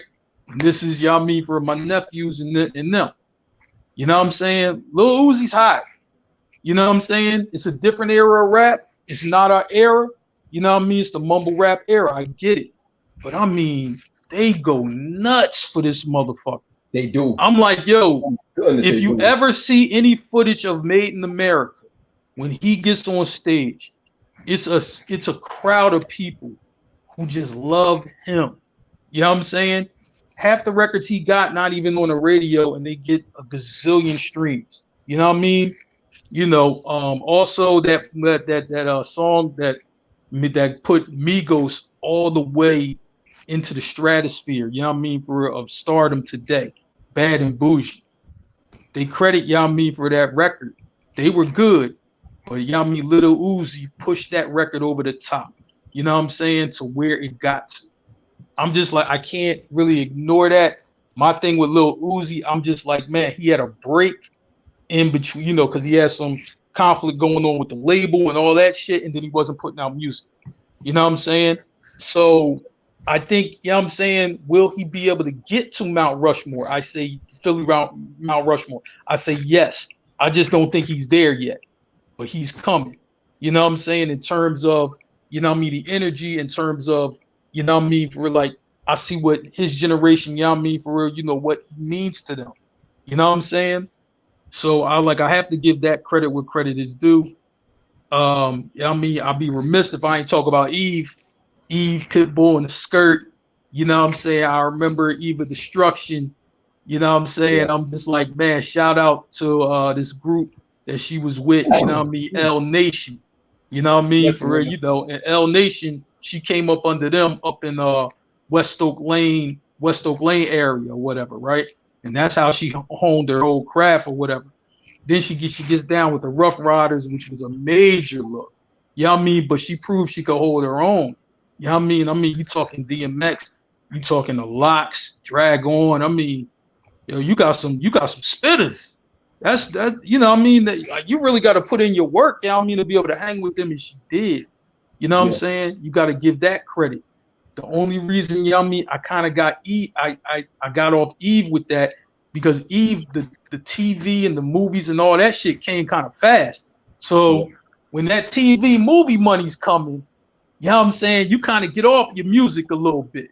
Yeah. And I think that's kind of what she did. I think she could have still put out good shit, but them TV checks are nice. Like, you don't got time to do the music like you once had. And I think that's the only reason her trajectory stopped. Not because that she didn't put out good stuff. It was just like, yo, this TV shit paying. I gotta continue with that. If she continued with the record stuff, I think, yeah, I mean, for her, she also will have a case, yeah, I mean, for her to push herself further into discussion to be, you know, one of, you know, on that Mount Rushmore for me. I just think the TV shit came early. You know, shout to Troy Carter, you know what I mean, for it, because he was like, you know what I mean, for handling her behind the scenes and making sure shit was smooth. Troy Carter has his hands in everything. I'm trying to tell you, you know, the guy ain't a billionaire yet, but you know what I'm saying, I wouldn't be surprised, because when I first met Troy Carter, you know what I'm saying, I'm like, man, he's the first person, you know what I mean, I seen Young Boy with Phantom, you know what I mean, and he wasn't selling drugs. You know what I'm saying? I was just like, that shit was crazy, you know what I'm saying? But I was just like, man, but Eve was running in them type of circles. So the music shit kind of stopped for her, and I understand why, because she's making bigger investments, bigger than the music and everything like that. So I get it. But I'm like, man, you know, I mean, for me, I was just like, that's my Mount Rushmore. As far as that list or whatever, I kind of see where, I mean, to be serious, the rankings guy, he's probably looking at it from where it is now. But he feels a little more new to me, so he's giving more love to the new stuff or whatever. And I'm like, just because you was born here don't mean you are Philly. It just means you were born here. I mean, Michael Jordan was born in New York. Does anybody associate Michael Jordan with New York? You know what I mean, except him smacking the Knicks at the Garden. Usually they associate him with North Carolina. You know what I'm saying? So I'm just like, man, just because you're born there don't mean you get the credit of living there. You know what I'm saying? You know what I'm saying? And usually they say, what they say is when you, even if you're a kid and you moved around a lot, right? And they say, yeah, I mean, how a kid picks from where he's from, right? You know what I'm saying? So like, you know how kids are like army brats or whatever, something like that, or parents that always move. Usually it's like, all right, yo, he went to junior high and high school here. that's usually the city that he ends up identifying with. You know what I mean? And we all went to school with people like that. You know what I mean? Where they just might have transferred in the 8th grade, then they did their 4 years of high school with you or whatever. So even though he might have lived in Queens or he lived in Georgetown for 5 or 6 years, he's going to identify with those years as being his city. You know what I'm saying? That's kind of how it go. You know what I mean? You mean how Shawn split Sumter and Queens, but he only said Queens, but he really, but he been. But you gotta add, nigga really representing Merc City. But it's like, man, you know, Merc split Merc City and George in the town. No, Merc split Columbia and Georgetown. Like Marc, out each other. Man, but you know, that's just what I think. You know what I'm saying? Even the people in my Mount Rushmore have had their little slip-ups or whatever, but it wasn't enough, you know what I mean, for it to push them out. And I know Meek, you know what I mean? I'm like, man, how many slip-ups we talking about? You know what I'm saying? But he puts out consistently good music. I mean, he had the beef with Drake, obviously, we know about that. And the bunny hopping and the falling down the stairs out of his mom's house in the snow. You know what I'm saying? I'm like, you know, I'm just like, man, you know, and then him jumping off the trampoline and doing a flip. Yeah, I mean, we get it. You know what I mean? We get all of that. You know what I'm saying? Giving the kids $20 to split up. Right. I mean, don't forget about the game dominating him in that diss record as well. So I mean, I mean, you know what? And I'm gonna say like this, and that was that, you know, and that was another misstep too, because you know he went against, you know what I mean, for another legend in Philly. You know what I'm saying? And you know, he involved some people who didn't need to be involved in that, and that situation had to be resolved. I won't get into all of that, but you know what I'm saying? He got Beans jumped, didn't he? You know what I mean? Yeah, but you know what I'm saying? But like I said, that situation had to get resolved, and the streets had to intervene and resolve that whole situation. You know what I mean? Meek was out of pocket for that, and he had to apologize. And Meek is a loser, man. You know what I'm saying? But he, you know what I mean? But it's like, you know, I'm like, he does, like, I'm gonna say like this, you know, with Meek, one thing that you know what I mean, for that I like is that when he came out, Philly, you know, we didn't really know what direction Philly was going to go in. Yeah. Like, you know what I mean? We ain't know, because it was like, man, you know, Beans in jail. You know what I mean? For, you know, Gilly, you know what I mean? I think Gilly was in jail. You know what I mean? For Cassidy was having problems with everybody. You know what I mean? Or whatever. And I'm just like, damn, you know what I mean? Where Philly going to go? And then, you know what I mean? Meek came with Flamers and Flamers 2.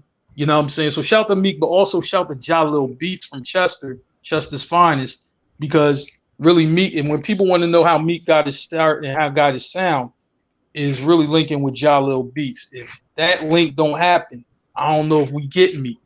You know what I'm saying? So that's very important. And both of them end up getting signed. Like, you know, Meek got signed, you know what I'm saying, with T.I., then he went to Ross. Ja Lil Beats, you know what I mean, got signed with Rock Nation because of the work that he did with Meek. You know what I'm saying? So I'm like, it's a lot of good that happened with him. A lot of goofy shit, but it's more good than goofy shit. You know what I mean? So, you know, I was like, that's how he got on there. But I'm trying to tell you, you know, from the old school, you know what I mean? Like with Schoolie D, if somebody wanted to put him on there, I get it. From the new school, if they want to put in Lil Uzi, you know what I mean? For where, you know, now or maybe soon, I understand that part too. Cool. So, fellas, let's go ahead and get ready to transition into our debate. That was a good one. We have never done a Philly Mount Rushmore. Marc, you bring a lot of clarity, a lot of context to the debate, man, as far as who is who for Philly. I agree with your list, man. I don't agree with the Meek Mill being on there. I feel like you can't get Beans jump, and you can't be doing a bunny hop and be on anybody's Mount Rushmore, anything like that. But if you say that's what it is, that's what it is. Yo, this cat been doing a bunny hop like this, Stack. Like Stacks, he hold his hand like this. Don't remind me, man. I don't want to relive that shit, man. Yo, he's like 6'4", by the way, doing a bunny hop, man. How you gonna fall out of your mom's steps, man? Somebody caught it on camera. That was nuts, man. No, you know what? Listen, my cousin from New York, anytime, I'm talking shit to him, on the text or whatever, he'll post that GIF, all the time. He hits me with that GIF every single time. Nigga know we're going viral for all the wrong reasons. This dude at the nervous here. What? No, because it wasn't just falling off the steps. It was just falling into a bush full of snow. And that nigga was covered in snow. Like, that shit was crazy. Like, it just looked crazy. Saw the injury route this month. Yeah. Right, man. So, like I said, everybody hits me with that GIF. Like, if we're talking shit, it don't matter what we talking shit on. For my cousin or any of my friends, not from Philly, they will post that GIF right on my text. Just to be like, all right, I won. Shut the fuck up. Like, I got you. As it should, man. So, fellas, let's go ahead and get into the debate, man. This is our final lap. We got a guest that we're going to bring on. I'm going to introduce this guy the right way. This is a really good friend of mine, man. He was a football player for the University of Auburn. He graduated in our class, the class of 98. I know Stats graduated like in 97, I believe, but he graduated in 98. Merv, he played safety the years that you played safety at USC, but he played for one of your rivals for the SEC in Auburn. My man went to the NFL. He played for a couple of teams in the NFL as a safety, but he was also during that era when safeties were like, you had some of the best safeties. Knocking niggas out? Yes. You had headhunters back before then. They changed the rules on our ass. Right. So you can imagine the competition this man had to go through to be on the NFL roster, no matter where he went. I think he played for Baltimore during the time when they had Ed Reed, who was a monster. Nice. You know what I mean? Really good brother. We played ball. We the oldest guys on the court half of the time, giving these young guys the business. They're not going to jump at us because we're big dudes, so they're not going to say much. So we be bullying those guys too, man. He set screens like a linebacker out there, man. and we getting the rebounds and bullying them guys in the post, man. But he listened to the show, man, and he was the guy I told you guys last week that gave me the insight about how the college, high school players, how they're starting to get the money now, and the college guys are getting the money as well. And he made a valid point about the HBCUs getting some of the top prospects. So the NCAA had to do something to offset that as well. But he's a good friend of mine. And Merv, he's also a frat. He's not a Kappa, of course, but I'll let him tell you all of that. And he's with a rival safety, man, from Auburn. TJ Jenkins. What it doing? What up? Fellas, I've been listening all night, man. I heard some stuff, man. I heard some real good things and some things probably that could have been a little less desirable, but I digress. How's everybody doing out there, man? What's going on? What's going on, family? Hey, I feel like the first thing I gotta do is every time I say something, I gotta say Yao Ming at the end of it. Oh, you caught that too? Hey, man. Relax, Yao Ming. Nah, what's going on, fellas? Hey.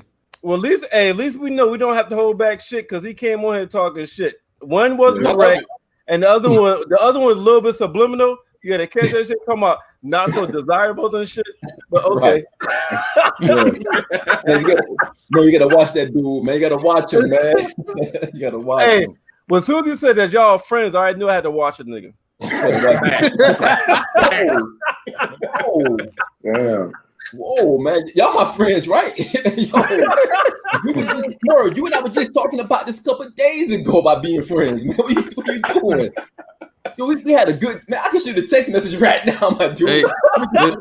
Hey, Shawn. Hey, Shawn. Y'all friends like Tommy and Ghost. Hey, is Shawn on anybody else's Mount Rushmore for friends? That'll be right. Wow, that's what it is. These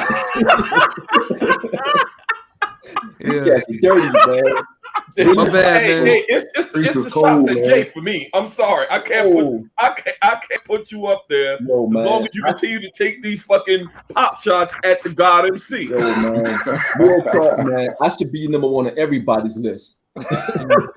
We'll see what happens when I no longer exist. I like how you led that. Yeah, I mean, so before we crank this thing up, man, because Irv, Stacks, Mark, TJ, and I have had so many heated debates in the gym about. Okay, let me rephrase this. Let me preference this. TJ is a Braunhofer witness. So I want to preface that first and foremost. I'm going to throw that out there. So we have so many heated debates about who's the real GOAT. But we're not going to get into that yet. I do have a question for TJ and Merv. You guys both play for the SEC. I know you guys hold the SEC in a high regard. What do you guys think about Texas and OSU, Oklahoma State, going over to the SEC? How do you guys feel about that? Do you guys think this is the right thing? It's a money thing. Oh, you a guess? I'll let you go first. Well, if that's how you feel, I mean, I'm gonna go directly where you were going. It's a money grab. With Oklahoma and Texas, they carry the finances for the Big 12. They are the Big 12. But I read somewhere, I think the SEC did like $316 million more in revenue than the Big 12 last year. And that's all revenue sharing. So what they're looking at is they're going to bring money just for them being who they are. And then they're going to get to be a part of that additional $316 million on top of, I think the Big 12 made like $800 million last year. You understand what I'm saying? Yeah, I mean, right. And Texas got their own network over there in the Big 12 as well. Right. So I guess that's coming. Man, that is a money. Damn. Yeah. And let me tell you. That's right. You do have that network. That's right. Damn. Yeah. Now, are all their sports coming or just football? It's everything. Oh wow. They're joining the conference in totality. Yeah. Damn. So let me put in perspective how much money it is, how much money SEC brings, right? Florida State and Clemson has been in talks, been flirting with SEC about joining, but there's no interest because they don't bring any money. And South Carolina, as bad as we have been, we make more money than Clemson. How? Really? Well, some of that is simple logistics. Clemson only carries 17,000 students for one. They're a very small university. They play sports on a big level, but it's not a very big school. Okay. Are they a private school? They're not private anymore. Okay. But they're not a real big entity. And Oklahoma and Texas are definitely wanting to take advantage of the new SEC ESPN agreement too, because that's just more money. Yeah. Oh. The SEC network gets no play. The SEC network all the time. No play. They don't. They really don't. They really don't. Not even up here in Greenville. I mean, they play Clemson as much as they can, but not as heavy as SEC games, man. They're still getting the airplay up here as well in Greenville. And this is Clemson country. Like everything up here is all Clemson. Clemson got a lot of money and revenue tied up in Greenville with some of the subsidiary colleges they have out here, different programs with the companies they have out here. Like I think who is it? TJ, BMW, and all of their subcontractors. They got a lot of sponsorships. A lot of sponsorship, and you still see a lot of SEC heavy up here. Hell, you see Alabama up here a lot on TV just because of that alone. So it's interesting, man. This take effect in 2 more years, right? It's not immediate, 25. right? 2025. 25. Okay, so that gives them enough time to start recruiting heavy. I guarantee you, it doesn't make it to 2025. You know what, TJ? It's funny you say that because when I saw 2025, I was thinking to myself, like, first of all, I wanted to be sooner, and I was thinking to myself, I was actually thinking that, but I don't know how all of that works as to where I don't even think this can wait 4 years. Just some red tape, and that needs to get over, and some palms need to be,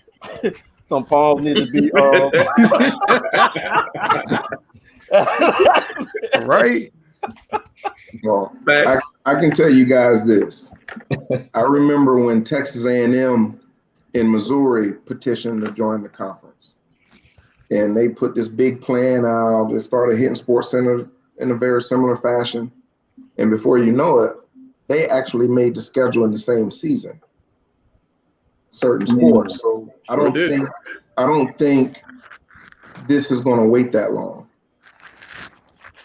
It's interesting, man. This is gonna be crazy, man. This is gonna make the SEC like they already dominant, man, with Alabama, Georgia, you know what I mean?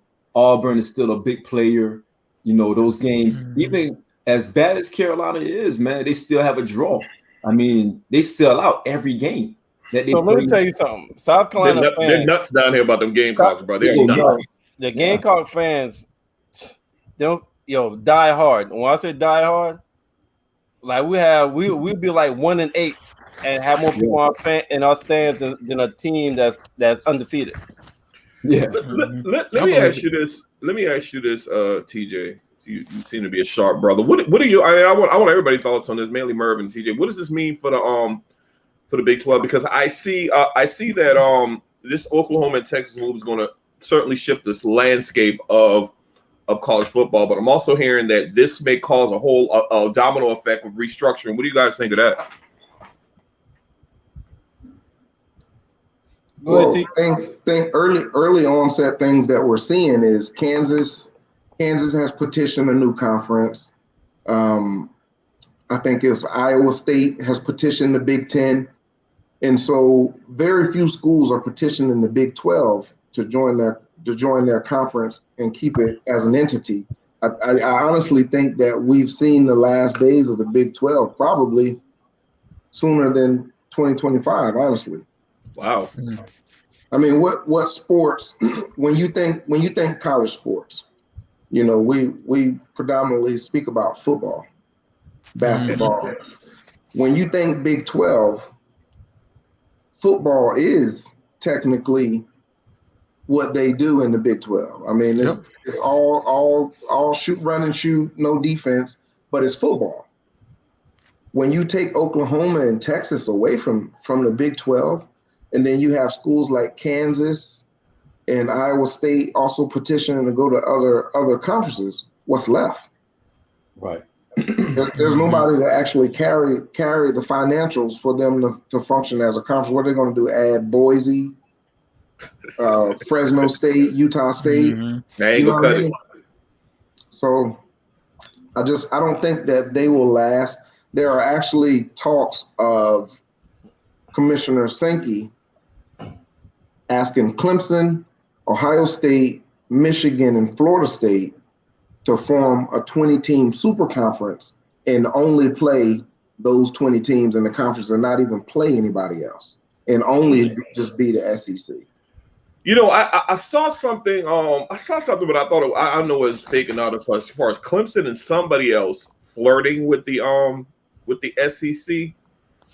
That would be crazy. You put a Clemson and you add in Oklahoma and you add in Texas, like, bruh. That would be crazy. I heard that SEC is not interested in Clemson or Florida State though. I don't know. I heard they're not interested, so they might not even accept that flirt from them. That's crazy. And that's been an ongoing thing probably for 20 years. With do it or don't do it. And it's because South Carolina already carries this TV market. University of Florida already carries the TV market for regional coverage for Florida. So even though Texas A&M put the SEC in the Texas market, theoretically Texas A&M is not historically UT. You know, not at all.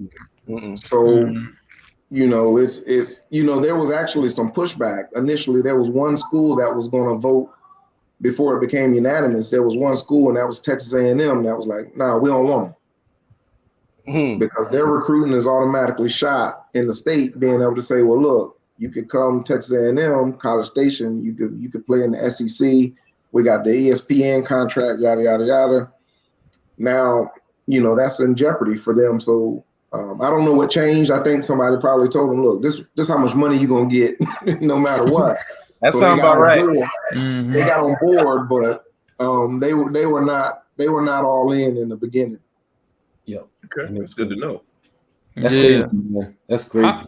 I heard that the Pac-12, are looking to pick up extra schools. Like they're looking into Texas and some of these Midwest schools. Even though they're a predominantly West Coast conference, but they're looking, to push. For down in that Southwest. So, just what are y'all thoughts on that? I think it's kind of necessary, and they're going to have to absorb. I mean, if we're looking at the end of the Big 12 as we know it, I mean, they're naturally going to absorb some of those teams, them along with the Big 10. That would be my guess and my take on it. Mm-hmm. Absorbing the leftovers. Okay. Yeah, that would make sense too. I mean, it's just right now it's going to be all mixed. It could be all mixed up, man. Like it's going to get to the point where other conferences are not going to be obsolete. Like you don't even know anything about these other conferences because they're no longer existing, to be quite honest. You got Texas by themselves coming to the SEC. You're talking about a market. I mean, they're going to recruit heavy because the kids in Texas, they go to the Alabamas, the Auburns, the Georgia, because they want to be in the SEC. Now they can stay in state. So just imagine how many of those recruits you got in Texas that's going to stay in Texas or Oklahoma at this point, just because they're going to remain in the SEC. Right, because selling point is, hey, you ain't got to leave Texas to go play for the SEC no more. You can come right here and play big boy ball as they've been calling the SEC for years. Yep. And then with UT and throwing that all your money and SEC. Right.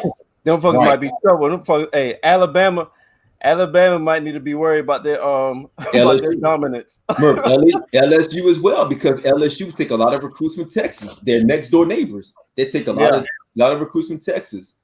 So this is going to shake it up a little bit, man. This is different. This is different.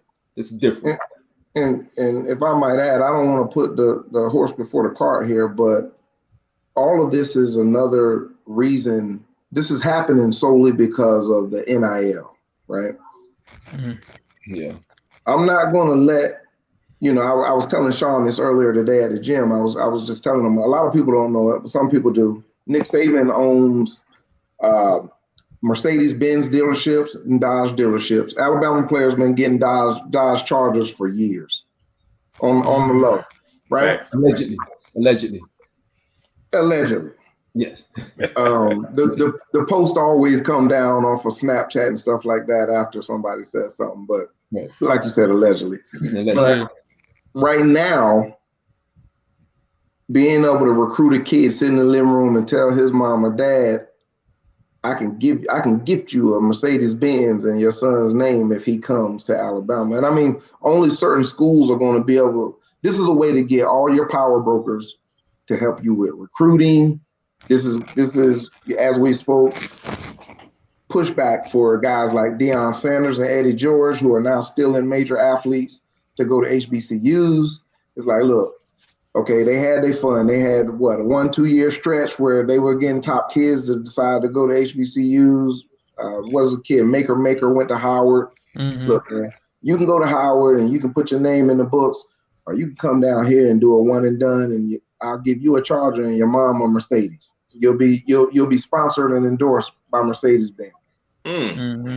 Yeah, it's hard to say no to that. You can't compete. Hey, Stacks, weren't you just playing Blue Chips in your background? Might need Absolutely. to put that back on.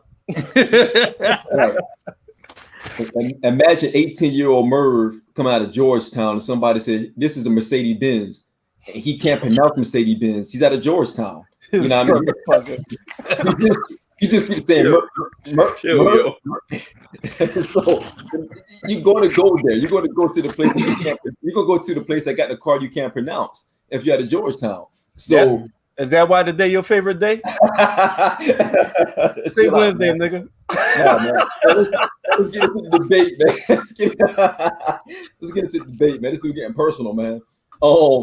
So TJ, being that you are our esteemed guest and you were talking greasy about wanting to debate, we can go ahead and get into the NBA because you and Marc at the bottom of the panel right now on purpose because Marc also has a strong stance on what we're about to talk about, and that's just this NBA stuff. So Stacks is a big Lakers fan. He's been a Lakers fan before Bron got there. he's been a Lakers fan dating back to probably when Magic was there. So he's a diehard Lakers fan. Marc is a diehard Philly fan. Merv is a diehard Detroit Pistons fan. So I want to go ahead and the NBA boneyard. These whoa, these guys are really diehard to their team.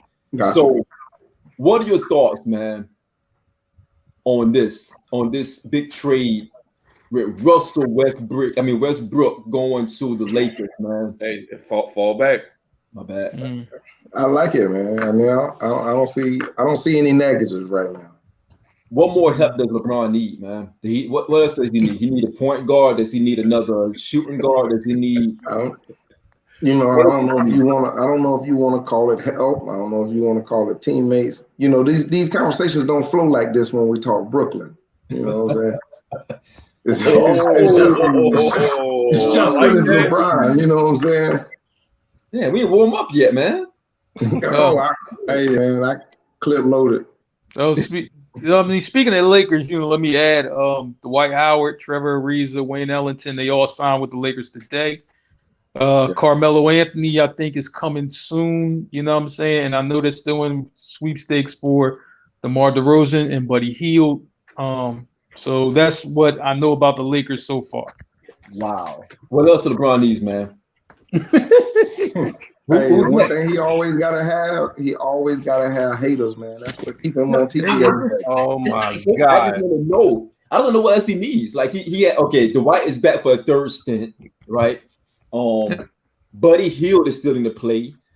And that's another starter. DeMar DeRozan, all-star. Who else you said? Marc, who else? Carmelo Anthony. They said I think his deal is up next. You know what I mean? For to join the Lakers. That's what they say. You got Melo. Who's next? I know he's been talking to Kawhi. He's been texting Kawhi already. No, Kawhi's going. I think Kawhi's going back to the Clippers. I think he's going back to the Clippers. He just, opted out to get more money to opt in. Yeah, but they're going to pay him. LeBron did text him, ask him to take a pay cut to come over to the Lakers as well. So who's next? Because he texted me too. Because he had Russell Westbrook. They met with Russell Westbrook in LA at his house. Yeah, 2 weeks ago. That report came out on Friday. Yeah, that's right. It came out. It came out. So he already had to sit down with Russell Westbrook saying, "Look, man, they're getting crazy over there with the Clippers. Brooklyn is scaring me. Golden State is about to be strong again because Klay coming back. I need help. Can you help me?" Yeah, I'm going to get all the credit if we win it. If we lose, be prepared. They're going to come back on you because they said you're not a winner. Can you live with that, though? I'll put you in Space Jam Part 3 if you can commit to this. This dude running out, man. I'm just asking. I want to know what else he needs. Well, Shawn, I'll say this. All seriousness aside, I'll say this. Like, with everything that's going on, this is the same thing. So you guys didn't get to witness this firsthand, but Shawn and I go to the gym. We play ball every day. We're the OGs on the court. We even got a dude that's 60 that plays with us. We get accused of having a stacked team with 2 40-plus-year-olds and a 60-year-old. And we got two young guys. I think the young guys is Donovan 30 or 30-plus yet? About 26, 27. 26, 27. And, we put that thing together, but it just works. You know what I'm saying? And I don't understand how you don't understand this. You do it every day, right? You know what I'm saying? You ain't telling us this, Shawn. Shit. This is something that happens every day. We do this every day, right? So thanks, man. So guys come in and the accusations are, man, you guys loaded up your team. My man Shawn has on 5 knee braces. 5 knee braces, bro. Is it a problem, just when LeBron does it, or whatever? Because I'm like, they're trying to line up the same thing in Miami. You know what I'm saying? They signed Kyle Lowry. They also, for in the DeMar DeRozan, discussion. And, you know what I'm saying? I'm like, Miami, they don't draft guys and then let them develop. Nope. We'll trade the draft picks and get guys who can win now. And Brooklyn did the same thing. It happens. It just I know from Shawn's standpoint, man, LeBron been doing this like his whole career, though. You know what I mean? Like, I get where he's coming from. I'm just saying, though, it's like, but other teams do it too.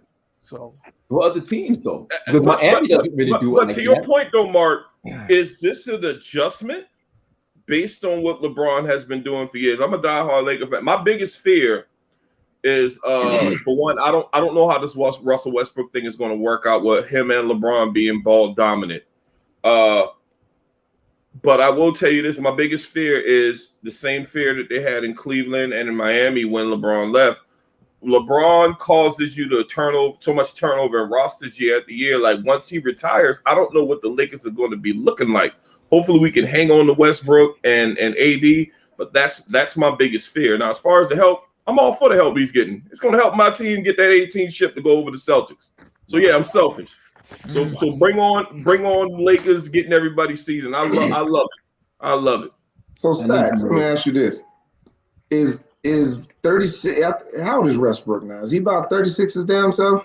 Nah, Westbrook ain't that old. He's 32. No, 32. Okay. Yeah.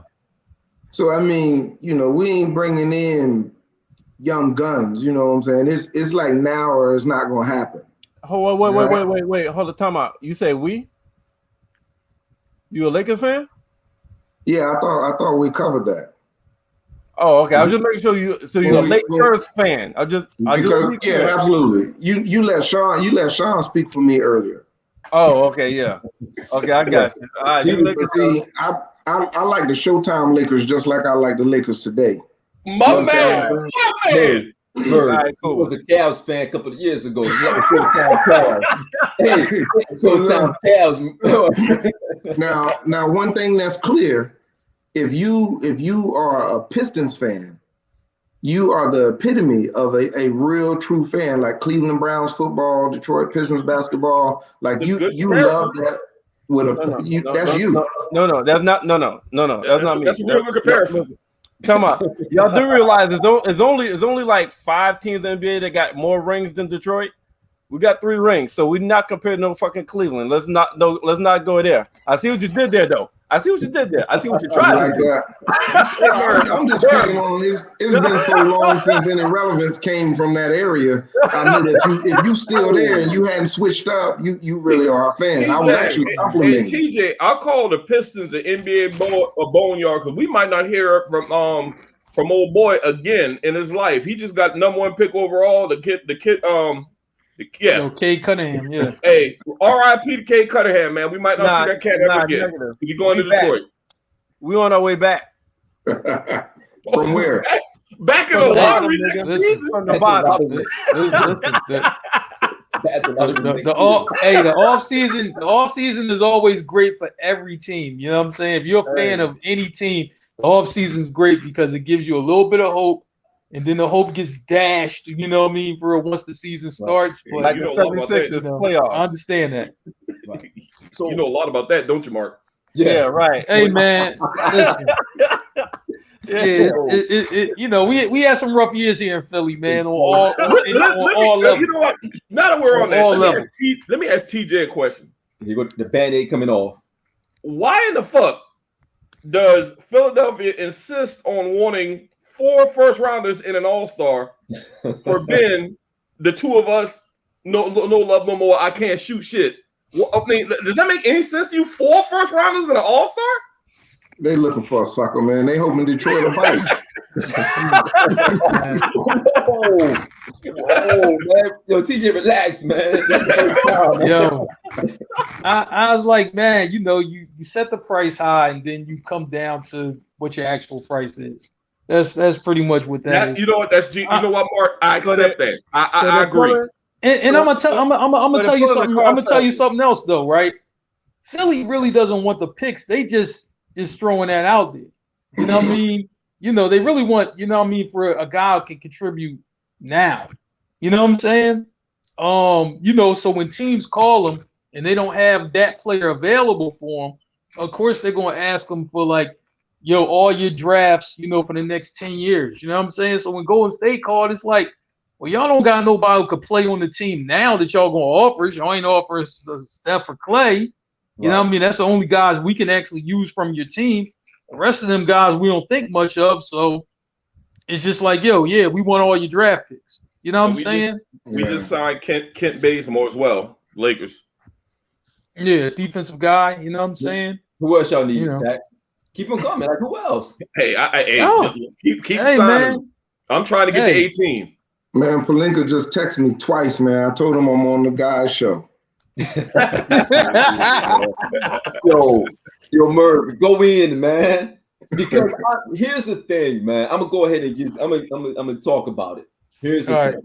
Let's hear this. We can't keep saying that LeBron, or some people cannot keep saying LeBron is the GOAT, because this is a prime example of why he's not the GOAT. This is exhibit A right here, because every year that he loses, or even when he wins, they always try to figure out who else can we add to help him? Who else can we add to make LeBron team better? Now, look, I'm all about team improvement. I'm all about, if you're a GM, your job is to make the right improvements for your team to always be successful. But in today's NBA, when you're talking about stacking up a team, I know, Marc said earlier about Miami. I think Miami still do a great job in the draft. Miami doesn't go after, they try to go after the big heavy hit when they can, but it's not their pedigree. The Lakers have been hit and miss for a very long time, but this follows LeBron a lot now. When he went to Miami, they had to go pick up a Hall of Famer in Ray Allen to be a shooter. They had to join him with Chris Bosh and Dwayne Wade. Two probably future Hall of Famers. Chris Bosh is iffy because of the situation. He's in there, but he has to be in there. And then you're talking about going back to Cleveland when you got Kevin Love, who honestly could be a Hall of Famer. His stats will allow him to get in the Hall of Fame. Kyrie Irving, short shot Hall of Fame. Now you kick him to the Lakers. You got one of the best players, the transcendent player in AD that you pair him with. You bring in Westbrook, who broke the record for triple doubles, not only once, but he did it 4 times. Now you're bringing in these other great players, all-star players, who can be pretty much first or second team players as well. And you put them on one team to help him out, to help him get championships. But yet, we don't talk about these guys. They're calling AD trash at this point last year because he got injured. So they're minimizing the talent that he has and not realizing that he had the most help out of any superstar in the history of the NBA, hands down. Anyone debate that? LeBron has always had help more than any other superstar in the NBA, period. But they don't talk about that. They talk about KD going to Golden State, who was, by the way, before he got there, Golden State was a groomed team. They were all homegrown. They didn't go into free agency and load it up. They only added one addition, that was KD. Now, Brooklyn, that's, whatever. But you cannot compare those entities when LeBron has been doing it probably for the past, 13, 14 years of his career. It's ridiculous to me. Well, the major difference from what Marc was saying about Miami and even the Lakers been doing this for years. Like they went after Shaq, signed free agency, won 3 titles. Like that's Lakers' MO is to go after free agents. Lakers really like fuck the draft. This is California, baby. All we gotta do is sign motherfuckers. They're gonna want to play here. Well, especially after Jerry West left, it was really fuck the draft after that. Kobe wasn't drafted by the Lakers. They got him. Jerry West did a workout and shut everything down, and they made that draft day trade. So the point of bringing up the teams, yes, teams are going to go after players. Yeah. But that's different. That's a whole different entity for like teams going after players. Or LeBron personally going after players is it's not the same. You have 2 different fucking categories. So that's 2 different narratives, 2 different arguments. So when you brought up Miami, that has nothing to do with when you talking about Bron. That's if you want to say Lakers versus Miami, they try to do the same thing, yes. But the argument that everybody says is when LeBron goes after recruit all his help, and then you still try to have him as the GOAT.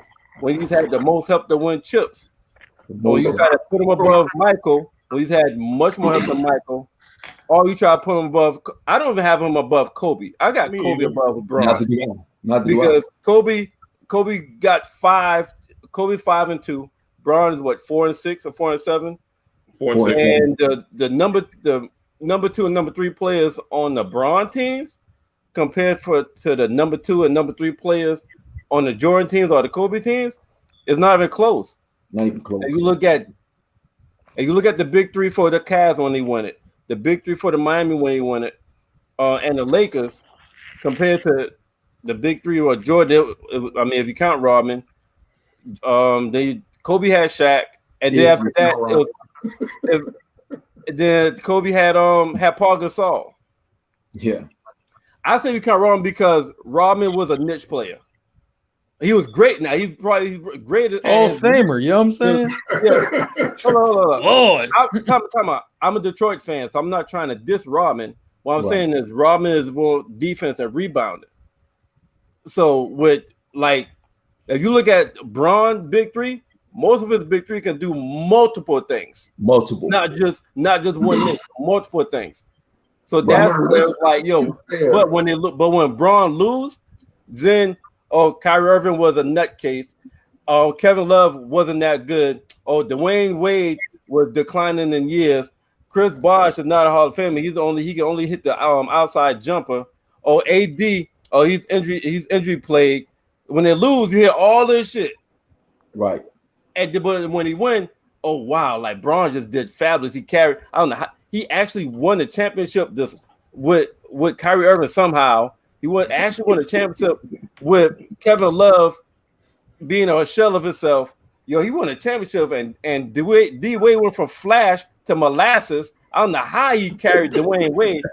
Damn, he won a championship, and Chris Bosh got one leg, only shoot a jump on him when he can't get rebounds. Damn, he won a damn shit built up. Wade. He won a championship with Anthony Davis. That Anthony Davis can't even get past nothing in New Orleans. I don't know how. Now he went from barely getting first round to a championship. You see how Bron just carried these players, and so the whole narrative change when Bron wins and when Bron lose. So that's what the shit is. I'll take all of that, but I want to go back to the Dennis Rodman critique. Please do. No, it wasn't a critique. No. That wasn't a critique. That too. That wasn't a critique. I was saying Dennis Rodman was. I said Dennis Rodman was. I'm a Detroit fan, so I'm not dissing him. I said Dennis Rodman was great rebounder and defensive player. Right. I'm still with you. Big 3 players. All 3 can do multiple things. Okay. Multiple things offensively. You know what I'm saying? So Mark, let me just tell Merv this. I don't want you to think as a Detroit fan, when Dennis Rodman went to the Spurs, when Dennis Rodman went to Chicago and did those different things, don't think that he still couldn't go get them 20 that he was getting in Detroit. He just didn't have to. You know what I'm saying? He didn't have to. He could have still put it in the bucket the same way he was doing in Detroit, but it wasn't something that he had to do. Where was the ball? I mean, look at the shot percentages of the teams that he played on after that. Where was he going to get those 10 to 15 shots from to put that 20 up? He just went out and did the dirty work. He did the Shawn and TJ. He just went in, got all the boards, played all the D, let the young guns go fill it up. Yeah, so just FYI, I knew in college he put up offensive points. So I know that offensive. You don't remember what he did in Detroit? What you mean? He was still filling it up. Filling up how? He was scoring the basketball with the Pistons. Yeah, he was scoring. Okay. Especially when they let him start and they put Marc Aguirre on the bench. Yeah, I mean, he wasn't going 40 rebounds. When he was in Detroit, he wasn't grabbing 20 and 30 rebounds on zero from the field when he was playing there. I never said that. You added a whole narrative. I don't know what you're talking about. Well, I'm not adding narrative. I just want to make sure you know that he was still the same guy. He just had a different role. When you classify him as a teammate. My biggest issue with LeBron-led teams goes to 2 players in particular, and that's Bosh and Kevin Love. I just want to make it very clear that Bosh got into the Hall of Fame last year, if you didn't know that. So he's in. Mark, I'm sorry. Kevin Love is going to be in the Hall of Fame, probably first ballot. based off of his body of work that he did in Minnesota. Granted, you can say all day he was with a trash team and they didn't win anything, but you have that same argument for when LeBron was carrying those teams to the finals back in his early days at Cleveland. He wasn't winning anything until the help came in. Also, these players were forced to change their games, going from primary scorer that were double machines, especially Kevin Love. But Bosh was a perennial all-star in Toronto. We know that.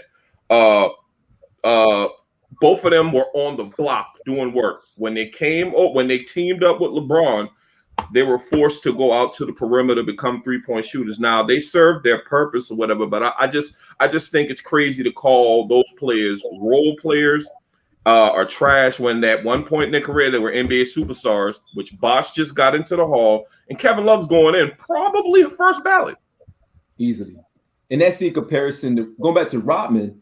Look, when Rodman got to the Bulls, Rodman was an experiment. He was dwindling away in San Antonio. He couldn't fit. David Robinson didn't like him. David Robinson at the time, his voice was really heavy in the NBA, so they got rid of him. Rodman, his highest average points per game was his second year in Detroit when he averaged like 11.8, 12 points a game. That was the highest average that he had. Even during that time, he's only had about 3 years where he was superb at rebounding per game. When he came to Chicago, they knew he was a nutcase, but they took a gamble because they needed some kind of presence. They needed a person that could play defense and could get rebounds. That's all they needed from him. They didn't know what they were going to get because you forgot when Rodman went there, he was already out of his mind because of what's going on in San Antonio. Detroit got rid of him because of some of those situations that were kind of bubbling. So he was almost uncontrollable. So he was definitely a gamble by the time he got to Chicago because he was on his way to being a journeyman because he only stayed in San Antonio for a year and a half. So again, it goes back to Mike really only having a rotation of Marc, not Kevin Love's, but legit like people we don't even know who they are anymore. Judd Bushler, Luke Longley, you know what I mean? What's his name? Bill Winnington, Bill Cartwright.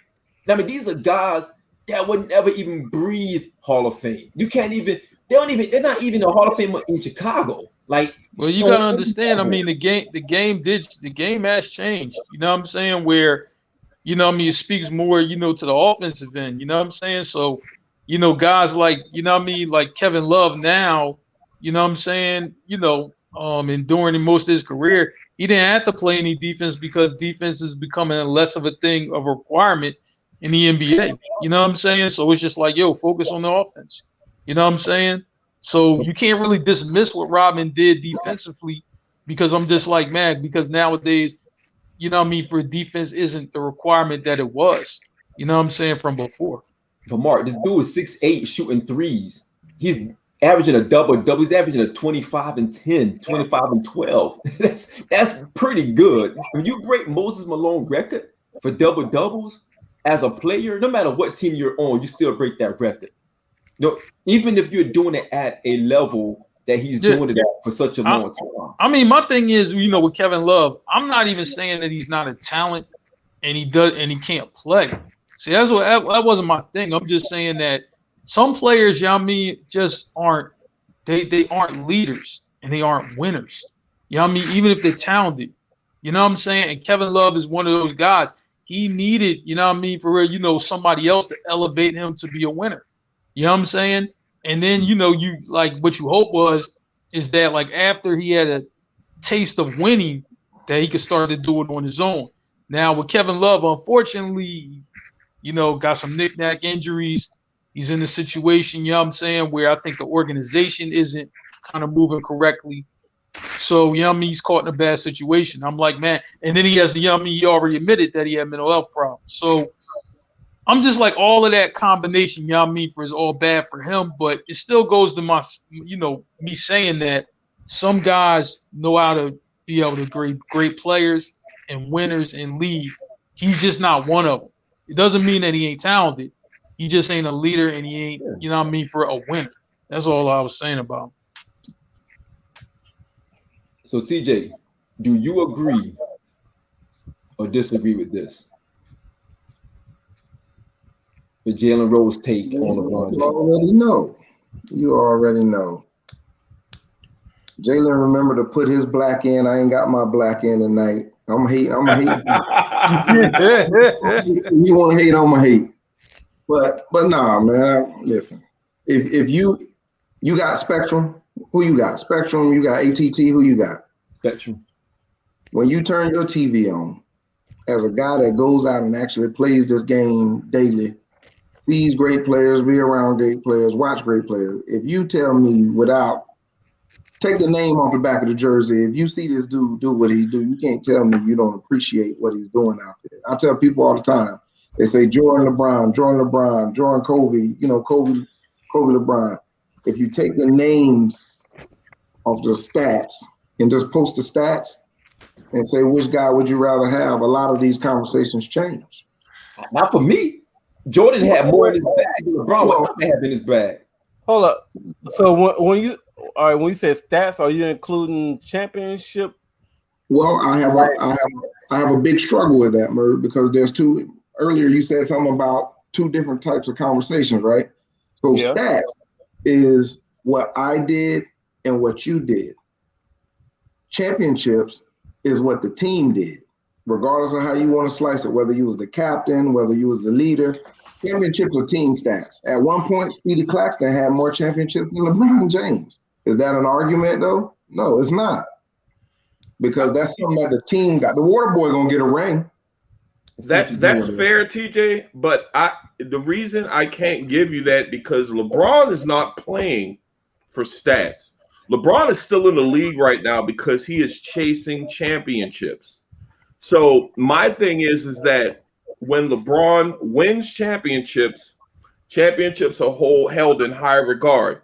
When he loses in the NBA Finals, look at that stat line, though. So I think that people play both sides of the fence when they're making that argument with LeBron when it comes to greatness. So the point I was just making, I make that across the board, though. Okay, so based off your argument, then that means Kareem Abdul-Jabbar is your GOAT. He's on the list, but there's a lot of stuff that Kareem can't do right now that's being done. As far as what I think. You said only thing you said just now was stats.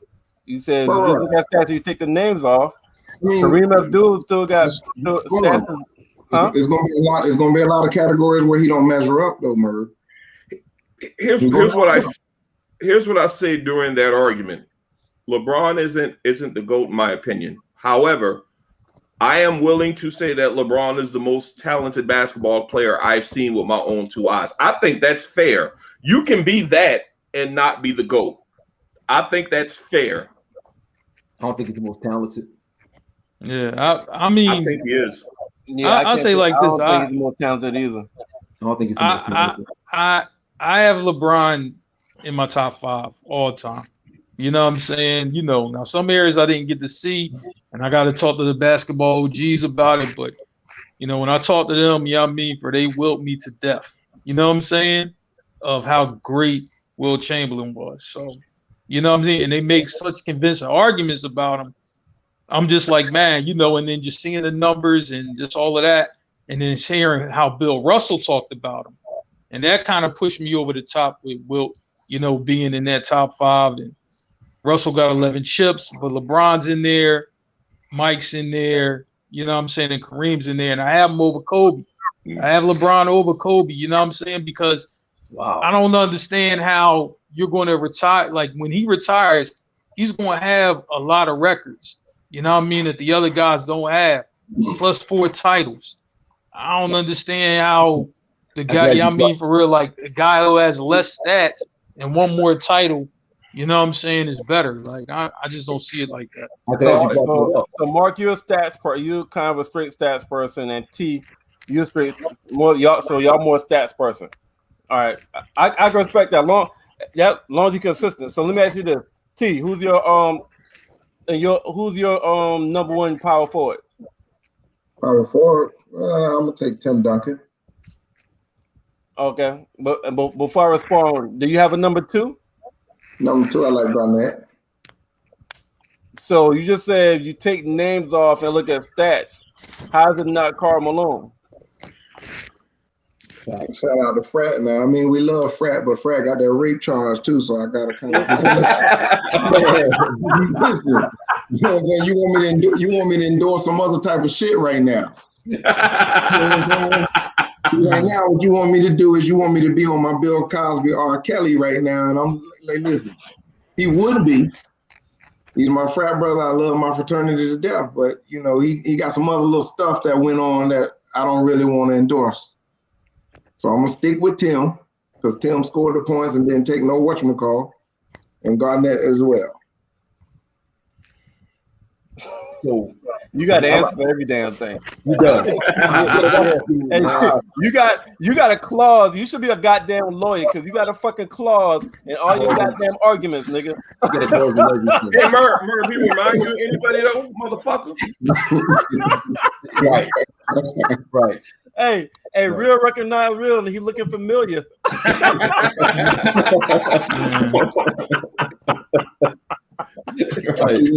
see my stripes, you know what I'm saying? But I do have a question with regards to that because I'm glad Murray brought that up because you know we're talking about stats. You know, Marc, you know basketball just as much as anybody on this panel. You really heavy in basketball. LeBron played for a lot of years.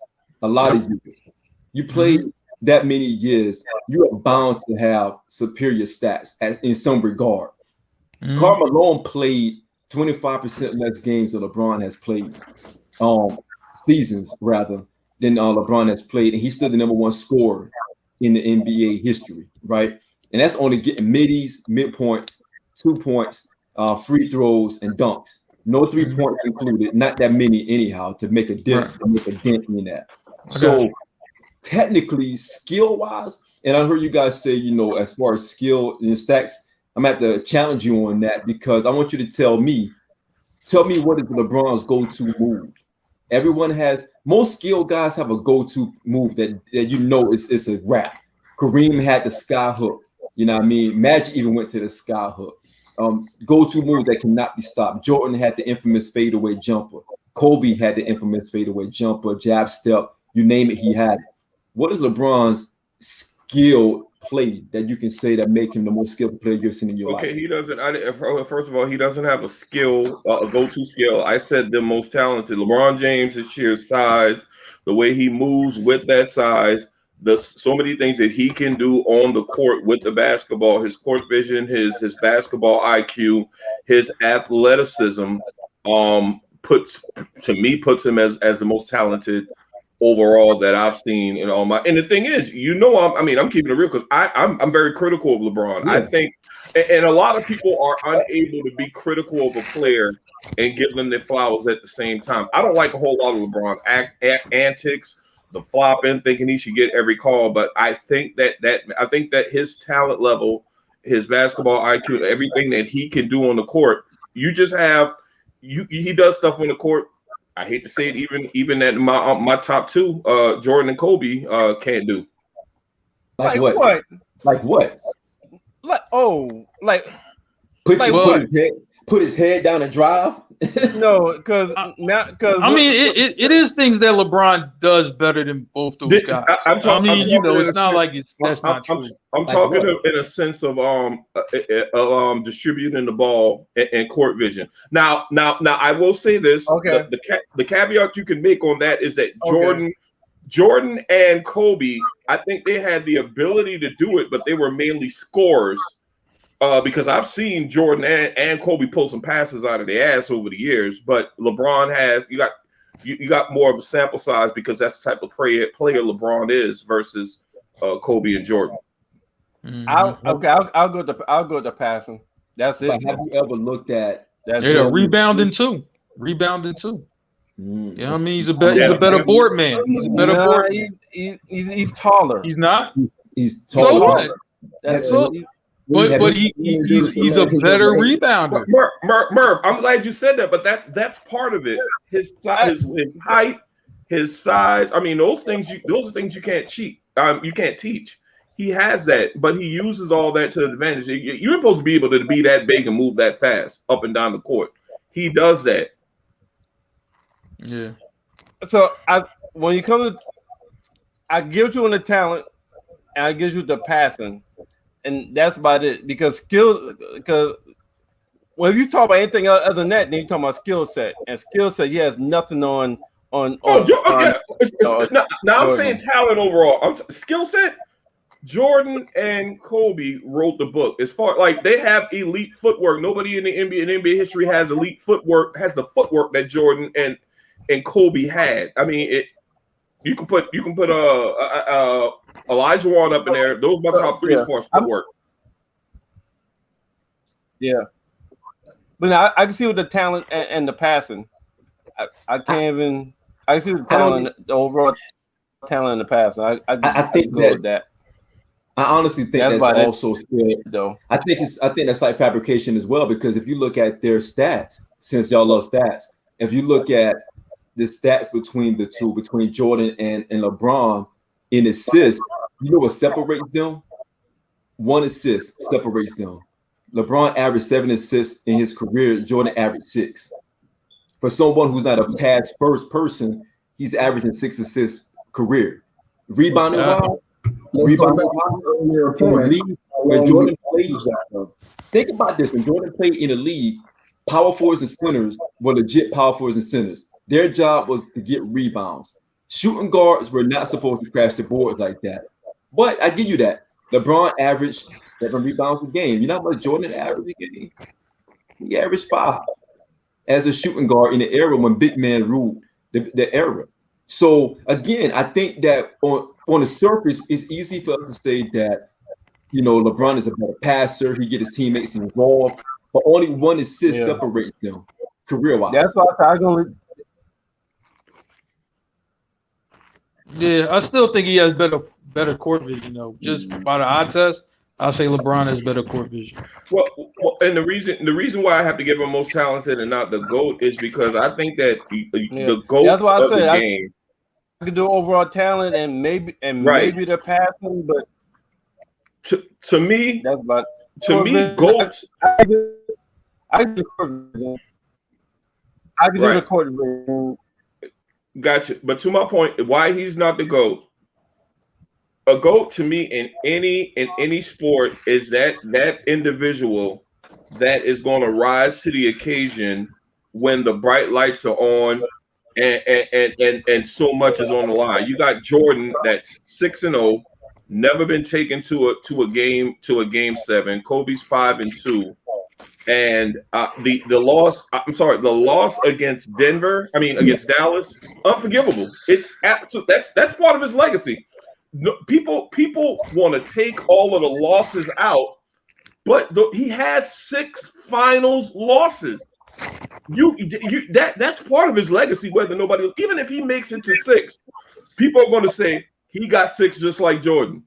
He also has 6 losses, which Jordan don't have. Which Kobe don't have. You can't erase that. No matter what you do, you cannot erase that. That's part of his legacy. You got to put the good, bad, and the ugly in there. Part of his legacy. It's part of his legacy in an era. And Mark, do you agree or do you disagree? But this is also an era of basketball when it's almost to the point where is it not watered down? Because in the East, what did you have to go through in the East to get to the finals? Honestly, guys, like let's think about it. Like, who did you have to go through in LeBron's era of basketball where everyone ate? Yeah, I mean, Dirk Nowitzki ate. Dirk Nowitzki got a championship thanks to LeBron and the Miami Heat. You know what I mean? He had a lot of help either. He had a lot of help at all. So what did he have to go through? I don't know. That Dallas team was good though. I mean, they had good players on that team. You know what I'm saying? They had good players on that team. Name them. And Jason Kidd was old as fuck when they won that championship. So you go throw him out there. He wasn't New Jersey fucking Jason Kidd. This is Dallas, old as fuck Jason Kidd. Yeah, but you act like he couldn't play. Like he still could play. He was like averaging 8 points. Like you act like Kevin Love can play. right. Hey, man. This kid averaged 8 points. I mean, Dallas just wasn't Dirk Nowitzki in just a bunch of guys. Like that's not true. Yes, they were. Yes, they were. No, they weren't. Yes. Who else besides old ass Jason Kidd? Who else? Yo, you know what I mean? Dirk would have, if it was just Dirk and some guys, he would have had to average 50. You know what I mean? Marc, for the win. Mark, you know what I'm saying? I don't got the roster in front of me. Of course. Was Stackhouse straight? On the roster. Of course. That's the point. That's the point. So Shawn, you said Stackhouse wasn't straight. Not that. No, not that. Come on. They had Shawn Marion. They had Shawn Marion. All-star. That was not a perennial all-star. I mean, man. I mean, yo, listen.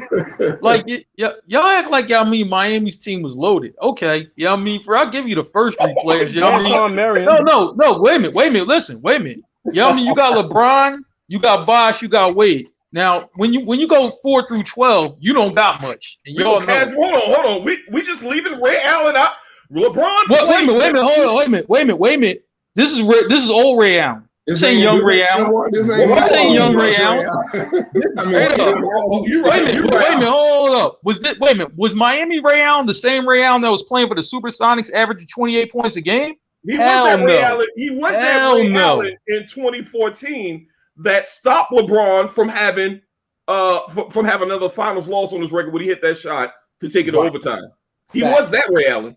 Yes. Yo, he was a spot up shooter by then. Y'all act like he was an all-star. He was a spot up This is shooter. what LeBron needs. You're making it too easy for me, Mark. But spot up shooters is what LeBron needs on this team. I get that. You know what I'm saying? But don't act like that Miami team was like hella talented. You know what I'm saying?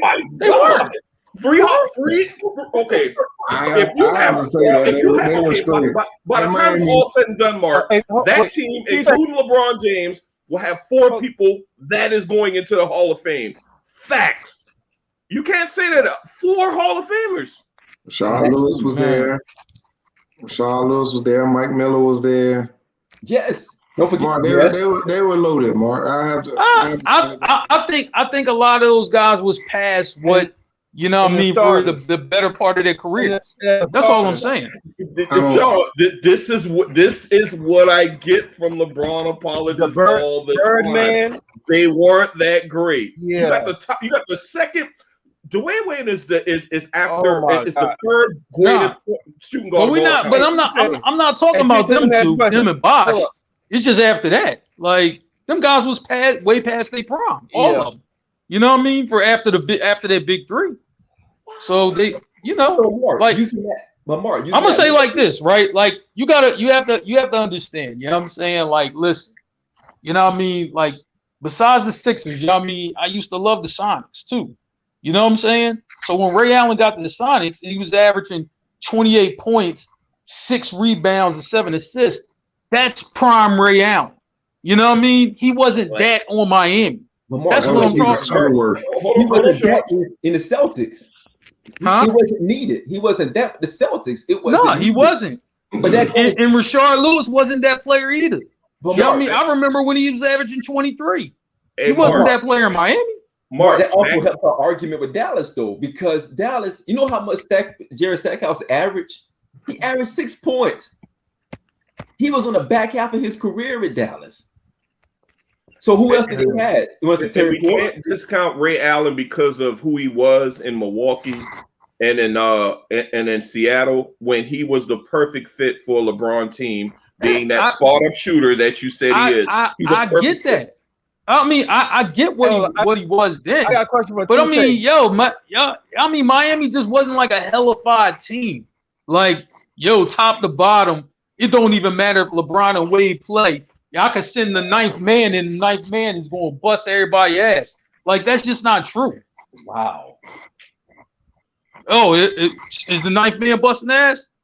You know what I'm saying? I know what a loaded team looked like. A loaded team wasn't them. But Mark, what other team was loaded then? Right, by those standards. By your standards, who else was loaded? What fucking team like that? There's been no fucking team been like that before. Never. I'm trying to tell you, man, that wasn't a stacked team that he had in Miami. But Mark, it was a good team, but it wasn't stacked. So Mark, what team was stacked then? What's your version of a loaded team? Huh? Anyway, hey TJ, man, you know what I mean? Question. You can go to those Lakers teams, you know what I mean? For real, back in the day, you can go to the Pistons teams, you know what I mean? The one back to back. They were stacked. Man. They were stacked. Your Merv did the plan. Murph steals some of the Wi-Fi. Murph on damn dial up, man. Merv has a mafia. Oh, but man. No, I have to say that in my opinion, that Miami team was fairly loaded. If you ever go on NBA 2K, you can pick that Miami team as a greatest team to play with. Right. I don't know what kind of cooking shit he got going over there. I didn't know. Merv, you good? Merv, you good? You frozen again, man.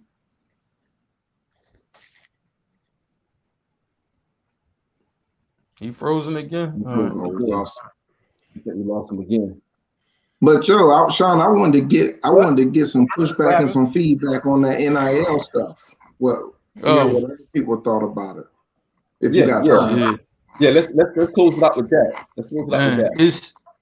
I'll say like this. I mean, I like it, for the guys in college, but it's also filtering to the high school thing. And here's where I think it's getting a little crazy. I think the Mikey Williams deal is insane. Mikey Williams will be an NBA player barring injury. I mean, that's a guarantee. But I mean, to already give this kid who's like 15 or 16, $3 million, that's crazy. You know what I'm saying? Because I'm just like, I mean, the way that I look at it, I'm like, you're a 15 or 16-year-old kid, you might just got your license or you know how to drive a car or whatever, right? I mean, is class even necessary? Like, why am I going to class? Because I'm a basketball player. I know what I'm going to do, right? So when you pull up in a parking lot and the teacher got his, for real, his Ford Explorer and you got your Bentley or your Phantom, I'm just like, I'm not going to any class. Like, I'm here to play basketball. You know what I'm saying? So, I mean, to let that money get to this stage, like the college guys, I'm fine with them. You know what I mean? But if it goes to college, it gets to high school, right? And it's one thing if it's just like, all right, some of these guys are signing with, this overtime elite, league, and they're getting paid to play basketball. I have no problem with that. You know what I'm saying? But when a guy's still in high school and he's playing for the school team, you know what I'm saying? But he's getting paid from all these NIL deals. I'm like, man, that could just go left real fast where, the money can get to his head. I don't have to do this. I don't have to do that. And I'm like, he still has 2 or 3 years before he can even get to the NBA. I'm like, that's a lot of time, where a lot of shit could go wrong. That's all I'm saying. Let me pose a question. I want to pose a question. So amateur sports, that's what they call everything other than the pros, right? Yeah.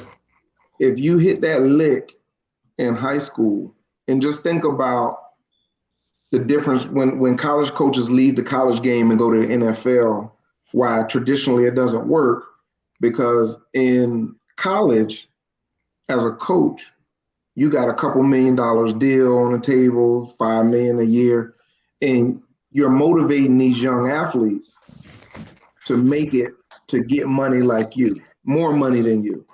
Why it doesn't work when college coaches go to pros? Because the man on the end of the bench sometimes makes more than the coach. You know what I'm saying? Why I gotta listen to you? Right. The question is, because I started out by saying to pose a question to you guys. What's gonna be the motivation to continue to be a maker of men, like trying to promote these young guys to, hey, make it to college. You make it to college, then you can make it to the pros. If you get $1 million in high school, what's your motivating factor now?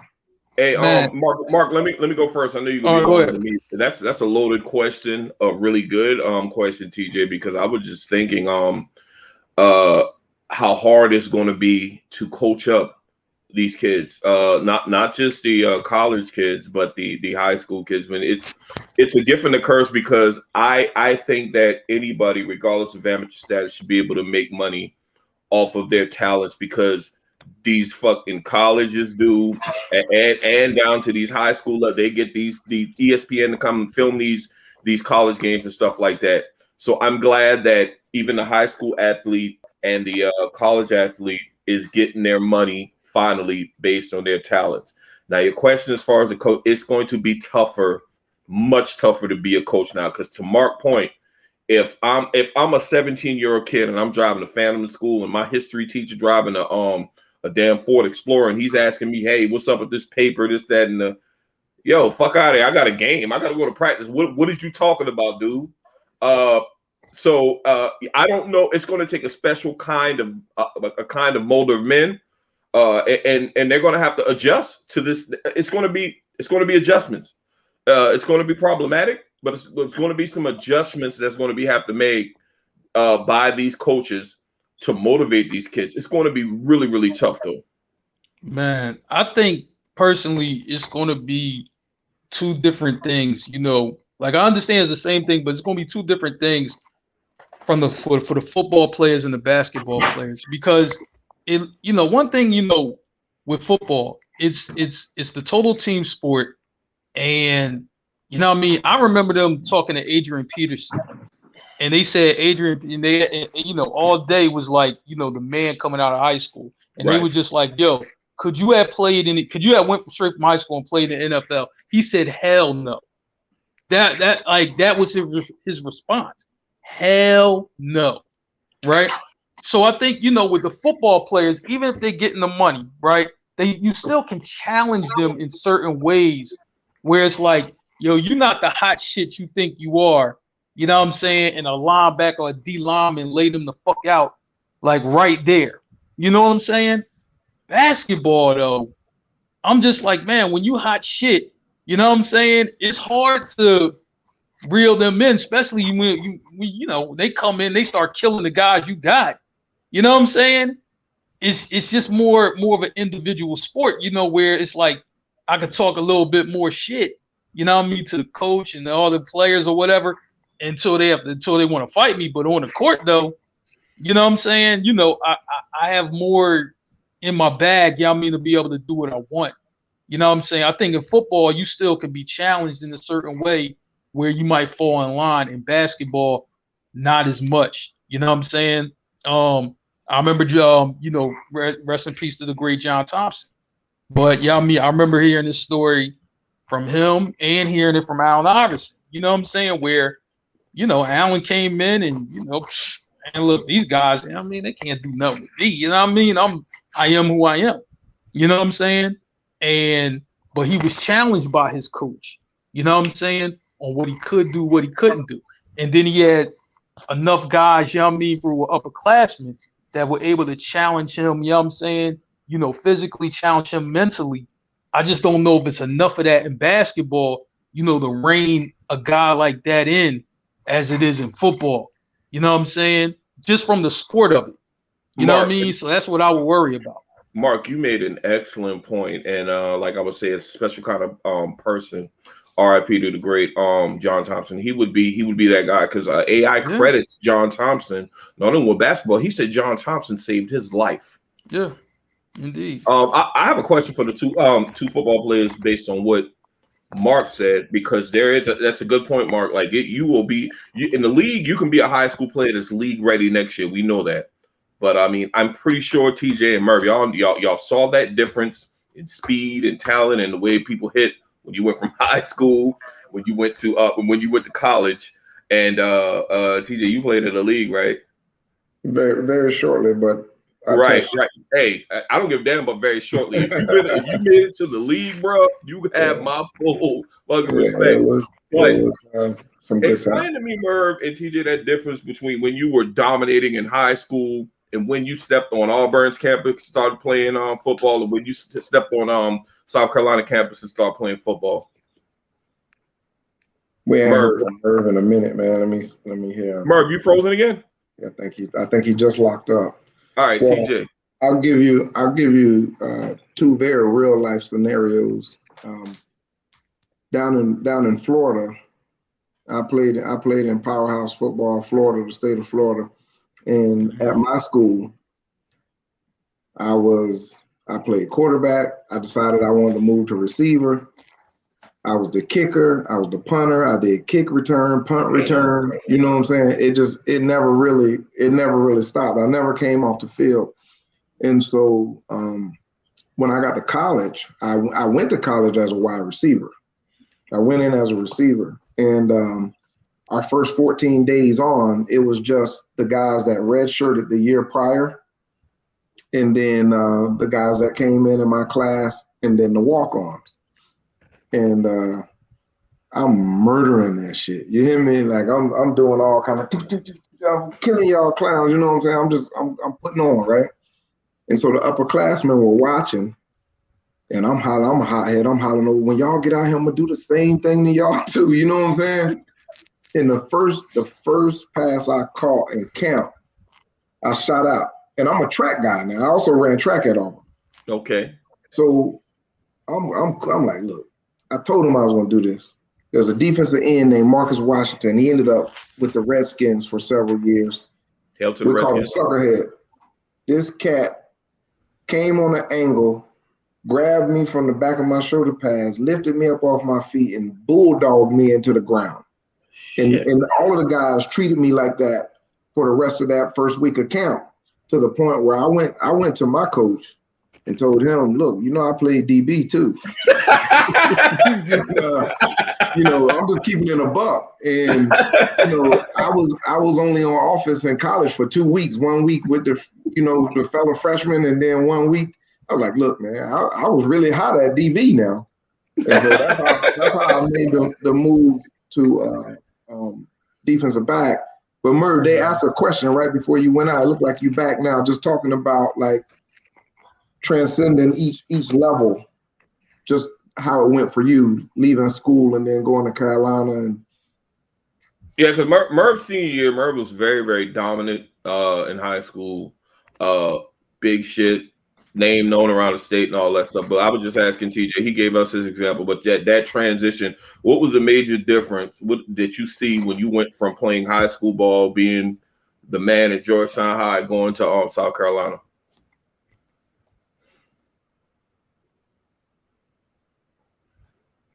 Merv, you heard me? I don't know if you're all the way back. No, I don't know either. You know what I'm saying? Shit, this Oh, there you go. Because I mean, how? Damn. Nope. That sounded like it was going to be good, though. But I can relate when he's saying, like, the speed of the game. Everybody's fast when you get there. You know, my three roommates were offensive linemen. You know what I'm saying? One of my roommates, he held a record for a 10-yard split in the 40 for like 17 years. He had his 10-yard split at 6'5", 350 pounds was almost as quick 10 yards as a receiver or a DB. So everybody's fast, maybe not for as long, but like Murray was attempting to say, is like the game gets faster. And I hear that a lot, especially when you're going from college to the pros. Like the speed is just like, I cannot believe that I'm the fastest guy in college, and you got linebackers. I'm a receiver, DB, and you got linebackers that's running as fast as I am. That's just wild. And that's a Marc point. Like, I mean, you making that jump from they said that Clowney could have been one of them players that made the jump from high school to the NFL. Bro, I watched Clowney at his size go to the state track meet and leave everybody on the track 2.5 car lengths in the 200 meters. I mean, he was on South Point's 4, but when I was the Army recruiter here in Columbia, out at the Spring Valley Invitational meet, I saw him run. He was a 4x4. They had him running anchor, and they killed it. As soon as he came off the track, man, a host of reporters surrounded this cat, man. Yeah. So imagine NIL with him right now. Whew. Probably would have. The kid at Alabama, the guy that's going to be their next quarterback, is projected that he's already got $1 million or close to in endorsements. He hasn't even taken a snap yet. Nick Saban don't like that shit. Oh shit! Yeah, it's crazy, man. But you know, I would say like this, for the transition to the speed of the game for y'all. I think for football, you know, it hit from high school to college. I think from basketball, it hits from high school to the pros. You agree with it? Agree with Mark. Merv, you like delayed like a month. Yeah. Definitely are. You know. Merv, are you there? I'm not sure. He's not. Oh no, He's he's having delayed. some connection. He's having some connection Yeah, issues. Yeah, he just but texted But connection. Yeah. no, but like I was saying, it seems like the speed of the game. You know, like when I talked to all the guys who went to the pros, though, including my cousin. You know what I mean, for the NBA. He said, yeah, I mean, it wasn't much difference between high school, college for him. He's like, it's the mhm. pros when you notice what the real difference was. You know what I'm saying? And he was like, and this wasn't even the NBA. When he went to overseas to France to play first, because he played 3 years in France before he played in the NBA, he just like, man, all them guys were strong, they were fast, you know what I'm saying? He's like a foul felt like a real foul. Like, you know what I'm saying? He like it felt like that, right? So, you know what I'm saying? It's crazy because I'm like, he had to go through it all over again. But how we got on with Miami is he called the attention of Pat Riley playing Team USA. This was the junior team. And this was Jason Williams, Zach Randolph, Tayshaun Prince, Joe Johnson, and all of those guys, right? And Jay Williams was hot shit. You know what I mean? Coming out. I mean, Mm-hmm. but man, my cousin, a little from New York, like, you know what I mean? He was just really in his ass defensively, like the whole game. Like, but that was, my cousin's game. You know what I'm saying? Like he really, really was handsy with you or whatever. You know what I'm saying? Especially back when you could play that way. You know what I'm saying? Move your feet, but elbow him a little bit or whatever. You know what I'm saying? And, that got Riley's attention. That's how he got on the Heat. But I'm just like, man, but he was just like, yo, he's like, I remember when that was first done to me. He was just like, I came out of college, like, I think my cousin, he was averaging like 24 points a game. You know what I mean? And this is when the Atlantic 10 Conference was lit. You know what I mean? This is when Atlantic 10 Conference was big shit, like for the backcourts. But he said once we got to the pros, he like none of that really mattered. You know what I mean? For them guys knew how to play you. They were physical with you. You know what I'm saying? And I'm just like, man, they'll push you to certain sides of the court where you couldn't do this and do that. You know what I'm saying? So, Shawn, I kind of get like when you tell me a story about how, like, when you play defensively or whatever, right? And he's like, the guy couldn't get past me. You know what I'm saying? Like, yo, because I have him right here. You know what I mean? And, I'm D'ing him. You know what I'm saying?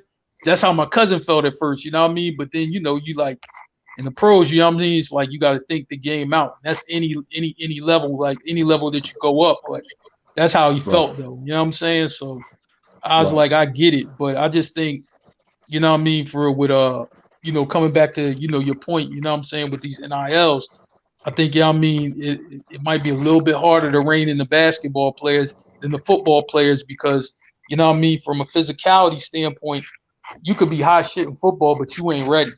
You ain't ready for the physicality because each level you go up is harder. And I mean, and basketball, I don't know if you really get the grasp of how hard it is until you hit the pros. You know what I mean? As opposed to college. And Mark, I say this my last point of the night. I'll say that to your point with basketball. Merv, Stacks, you guys remember when I was, what came through, it was BJ Mackey when he was playing during that time. And I remember the year before, 2 years before, Ray Allen lit him up, and we had to end up playing them his senior year, which was my junior year, and I think my sophomore year, my freshman year, I think my sophomore year, and this guy was one of the greatest at that time. Like we thought that he was because he light us up, he was killing us, but you saw what happened to him. He went to USC, and it just never transitioned for him at all. And I remember, Stacks, you've been in the military as well. I remember when I made the All Marine team and then made our armed forces. I thought it was going to be like a cakewalk. I thought, man, I played ball in high school, had some good looks. My biggest look was PC, Presbyterian College. It was my biggest look at small forward. And I thought I was going to go there and dominate. But I didn't realize, boy, was I wrong, because these other guys could have gone to major colleges. It just, some situations happened, and they ended up in the military, and they ended up playing basketball, all military, all armed forces. Out the military too, bro. Facts. And they were. Yeah, go ahead, Stacks. There are some guys in my 20 years in the military that I've seen play intramurals, all European as far as intramurals and stuff like that. And I literally asked them, how the hell did you end up in the Army? And everybody always got a story whether they got in trouble, they lost their scholarship, got arrested, some shit like that, where they had to come in the military. That's back in the go to war, go to jail era. Right. And these cats were elite ballers. Elite. And I thought it was gonna be a cakewalk. I'm like, man, these guys, they ROTC guys. I never did ROTC, but that's what I'm thinking. And I was wrong because as you notice, it was difficult to make it that high level, playing basketball, even football for the military. It was difficult to make it that level because it was collegiate. You're talking about playing armed forces when you're playing against other countries at a time when it was very, very tight because that was your job. And I told TJ before, I said, I don't talk about that to these kids because they would never understand. Like basketball was my job for damn near 4 to 5 years, where I got tired of it. I was like, man, I didn't learn anything my first couple of years in the military. I didn't know shit. If I did not re-enlisted to go back in, I would have been messed up because I didn't know anything. But I say that to say this in my closing is that these kids now, they don't have to really work hard because now they're getting love off of athleticism. You see these kids, the media is out there. They can go on Instagram. They can post highlights of themselves. They can post different things of what they're doing, dunking, doing some nice little moves. And now you got people watching them, seeing this person might be the biggest thing coming out of this area because of their athleticism, their size. Because we were coming up. Like, TJ about 6 foot even. You got the same height. I think Merv about 5'11", 6 foot even as well. We all the same height. I'm 6 feet. 6 feet even. We all 6 feet even. That was big when we were coming up. Like you get a safety that plays a 6 foot safety. Oh, he's a monster. He's a monster. And now these kids, you get a safety right now. You get 6'3", you got a gym. You know what I mean? You got an animal out there. But they're playing with speed, velocity, and they're just quick and they're so strong. So these kids are growing different than what we grow, and they're more athletic in this day and age. But they're not working on the camp. Much weaker. Right. Because we worked hard. Like Stack said, Merv with the shit. Merv with the shit around the way. You don't go to USC just to be an average Joe Schmo. It doesn't work that way. You don't go to Auburn just to be an average Joe Schmo, especially if TJ come out of Florida, where during that time, Florida was like the football factory. Cracking everything else. Everybody down in Florida had speed. I didn't know that until I met a lot of guys from Florida. From Hollywood, my homeboy from Hollywood, Florida. I'm like, I'm about to dust this cat. That's he remember like this. Like, so it was, dude. Don't worry, Shawn. I probably killed him. What you did this track? I ran the 200, the 110s, the 400 hurdles, the 4x4. Oh, that nigga did what we did. Okay. Hey, I know we're trying to get out of here, but I got a fun fact for Marc because he mentioned white chocolate as being juiced up down there in Miami. There was a kid by the name of Teddy Dupay. Oh yeah, I remember him. Had Ted Dupay not got busted in that gambling ring, you would have never even heard of Jason Williams. Oh, this is true, man. You know what I'm saying? I mean, he went to Florida and everything. Out there. So much. Yeah, it's crazy, man. You when you meet the guys who, like, man, you know what I mean? For this guy got in trouble, but man, if he would have got on the court though, it's a couple guys that come to mind, man. This guy, you know what I mean, went to Oklahoma State and then got suspended immediately. Glendon Alexander, this motherfucker could play, but he just always found a way to get in trouble, no matter where he was. You know what I mean? Dominic Young, my guy, played at Fresno State, got caught in all that bullshit, you know what I mean, with Jerry Tark. Tark was a coach. That was my guy, too. That's been the fastest guy I personally seen, like, on the court, you know what I mean, for real, NBA or not. Like, you know what I'm saying? Like, this guy in the end, he was fucking fast. You know what I'm saying? But Sometimes that's the story, man. You know what I'm saying? Guys just get caught out there, you know what I mean, on some shit. Right. You know. Yeah, that's what happened to Ray. We had a guy who was better than Ray. He was smoking weed in the class. In the coaches class at that. You know what I mean? And he was better than Ray and T. Morant, John Morant's father, because they all played on the same team that year. Yeah. T. Morant, Ray, all those guys played the same year. And this was a guy, not gonna say his name, but he was better than all of them. More athletic, could shoot, beast, 6'5", 6'6" in high school. But he got cocky, back of the class smoking weed. And he gotta go. It's a lot of stories like that. A lot of stories like that, man. Yeah, bunch of them in Georgetown. Yeah, no doubt. Yeah, they run barefoot in Georgetown, as I can imagine. No disrespect though. Yo, fellas, good show tonight, man. We could have go another hour and a half, man, just talking about all this stuff. TJ, thank you for hopping on, man. No doubt. We gotta have you back. Yeah, make sure you bring your ass back. Yeah, we gotta have you back, bro. I'll take any invite, brother. It's been real. I enjoyed it. I watched. Y'all beat me up pretty good by my Scottie Pippen comments about a month ago. I'll take that. Now y'all know the guy behind the curtain pulling the string. Now it might go a little different. So man, we definitely got to come back. This was fun, man. Absolutely, man. Football season is here now, man. So we about to transition into that talk. So we who's definitely. Who's the football team? TJ, who's your football team? Green Bay.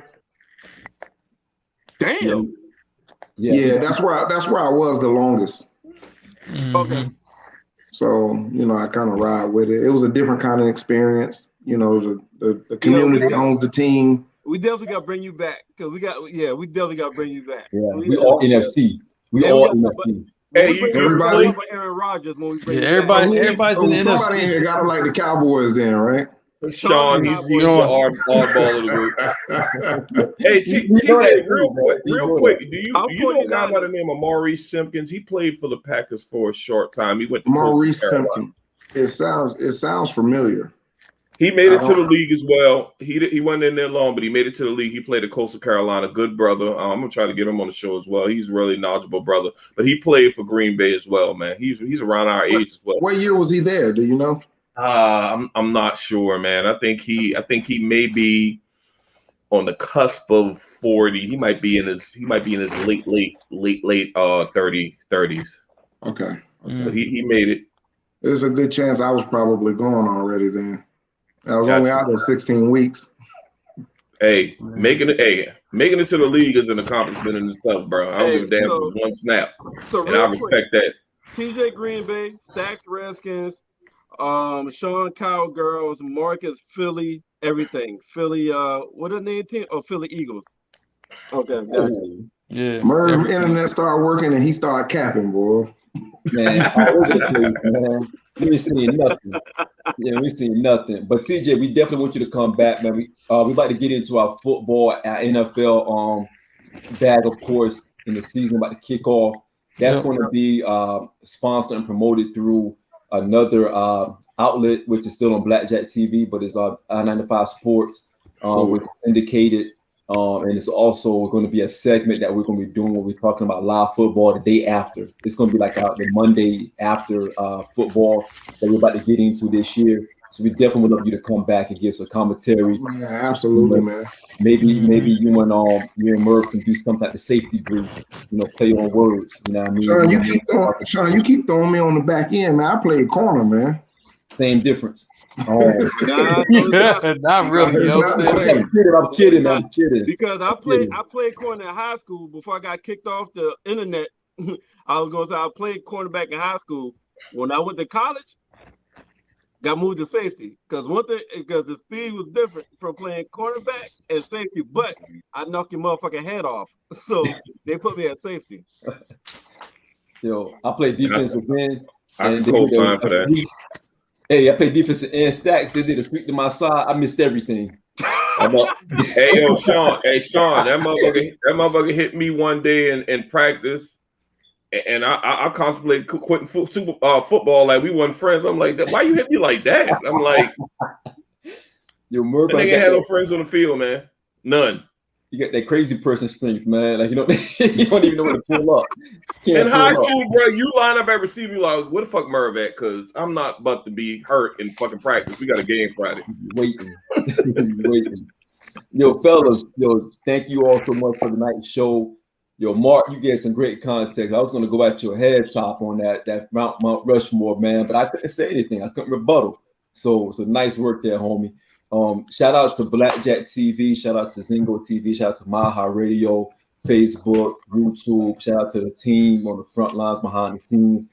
Those of you who are watching that, we had some great comments. We had a lot of great interaction tonight. We had a lot of viewers on different sides tonight. Shout out to those who are Mile High who's listening in but cannot see us. Thank you so much for that support. And shout out to my man TJ, man, for hopping on tonight, dude. He came through, he chilled with the brothers like it was organic. It wasn't even you were like you're part of the team. You might be part of the team right about now. Extended family at this point. We're definitely coming back for y'all head top again. We got another show tomorrow, Merv and Stack show. We'll be talking about that Raising Canaan episode 3, and then we're coming back again on Wednesday with the show that we're working on right now. And man, got a lot of stuff growing in the kitchen right now. So again, thank you all for coming out tonight. Thank you all for the support. And peace, brothers. Peace. All right, later. We're done. You.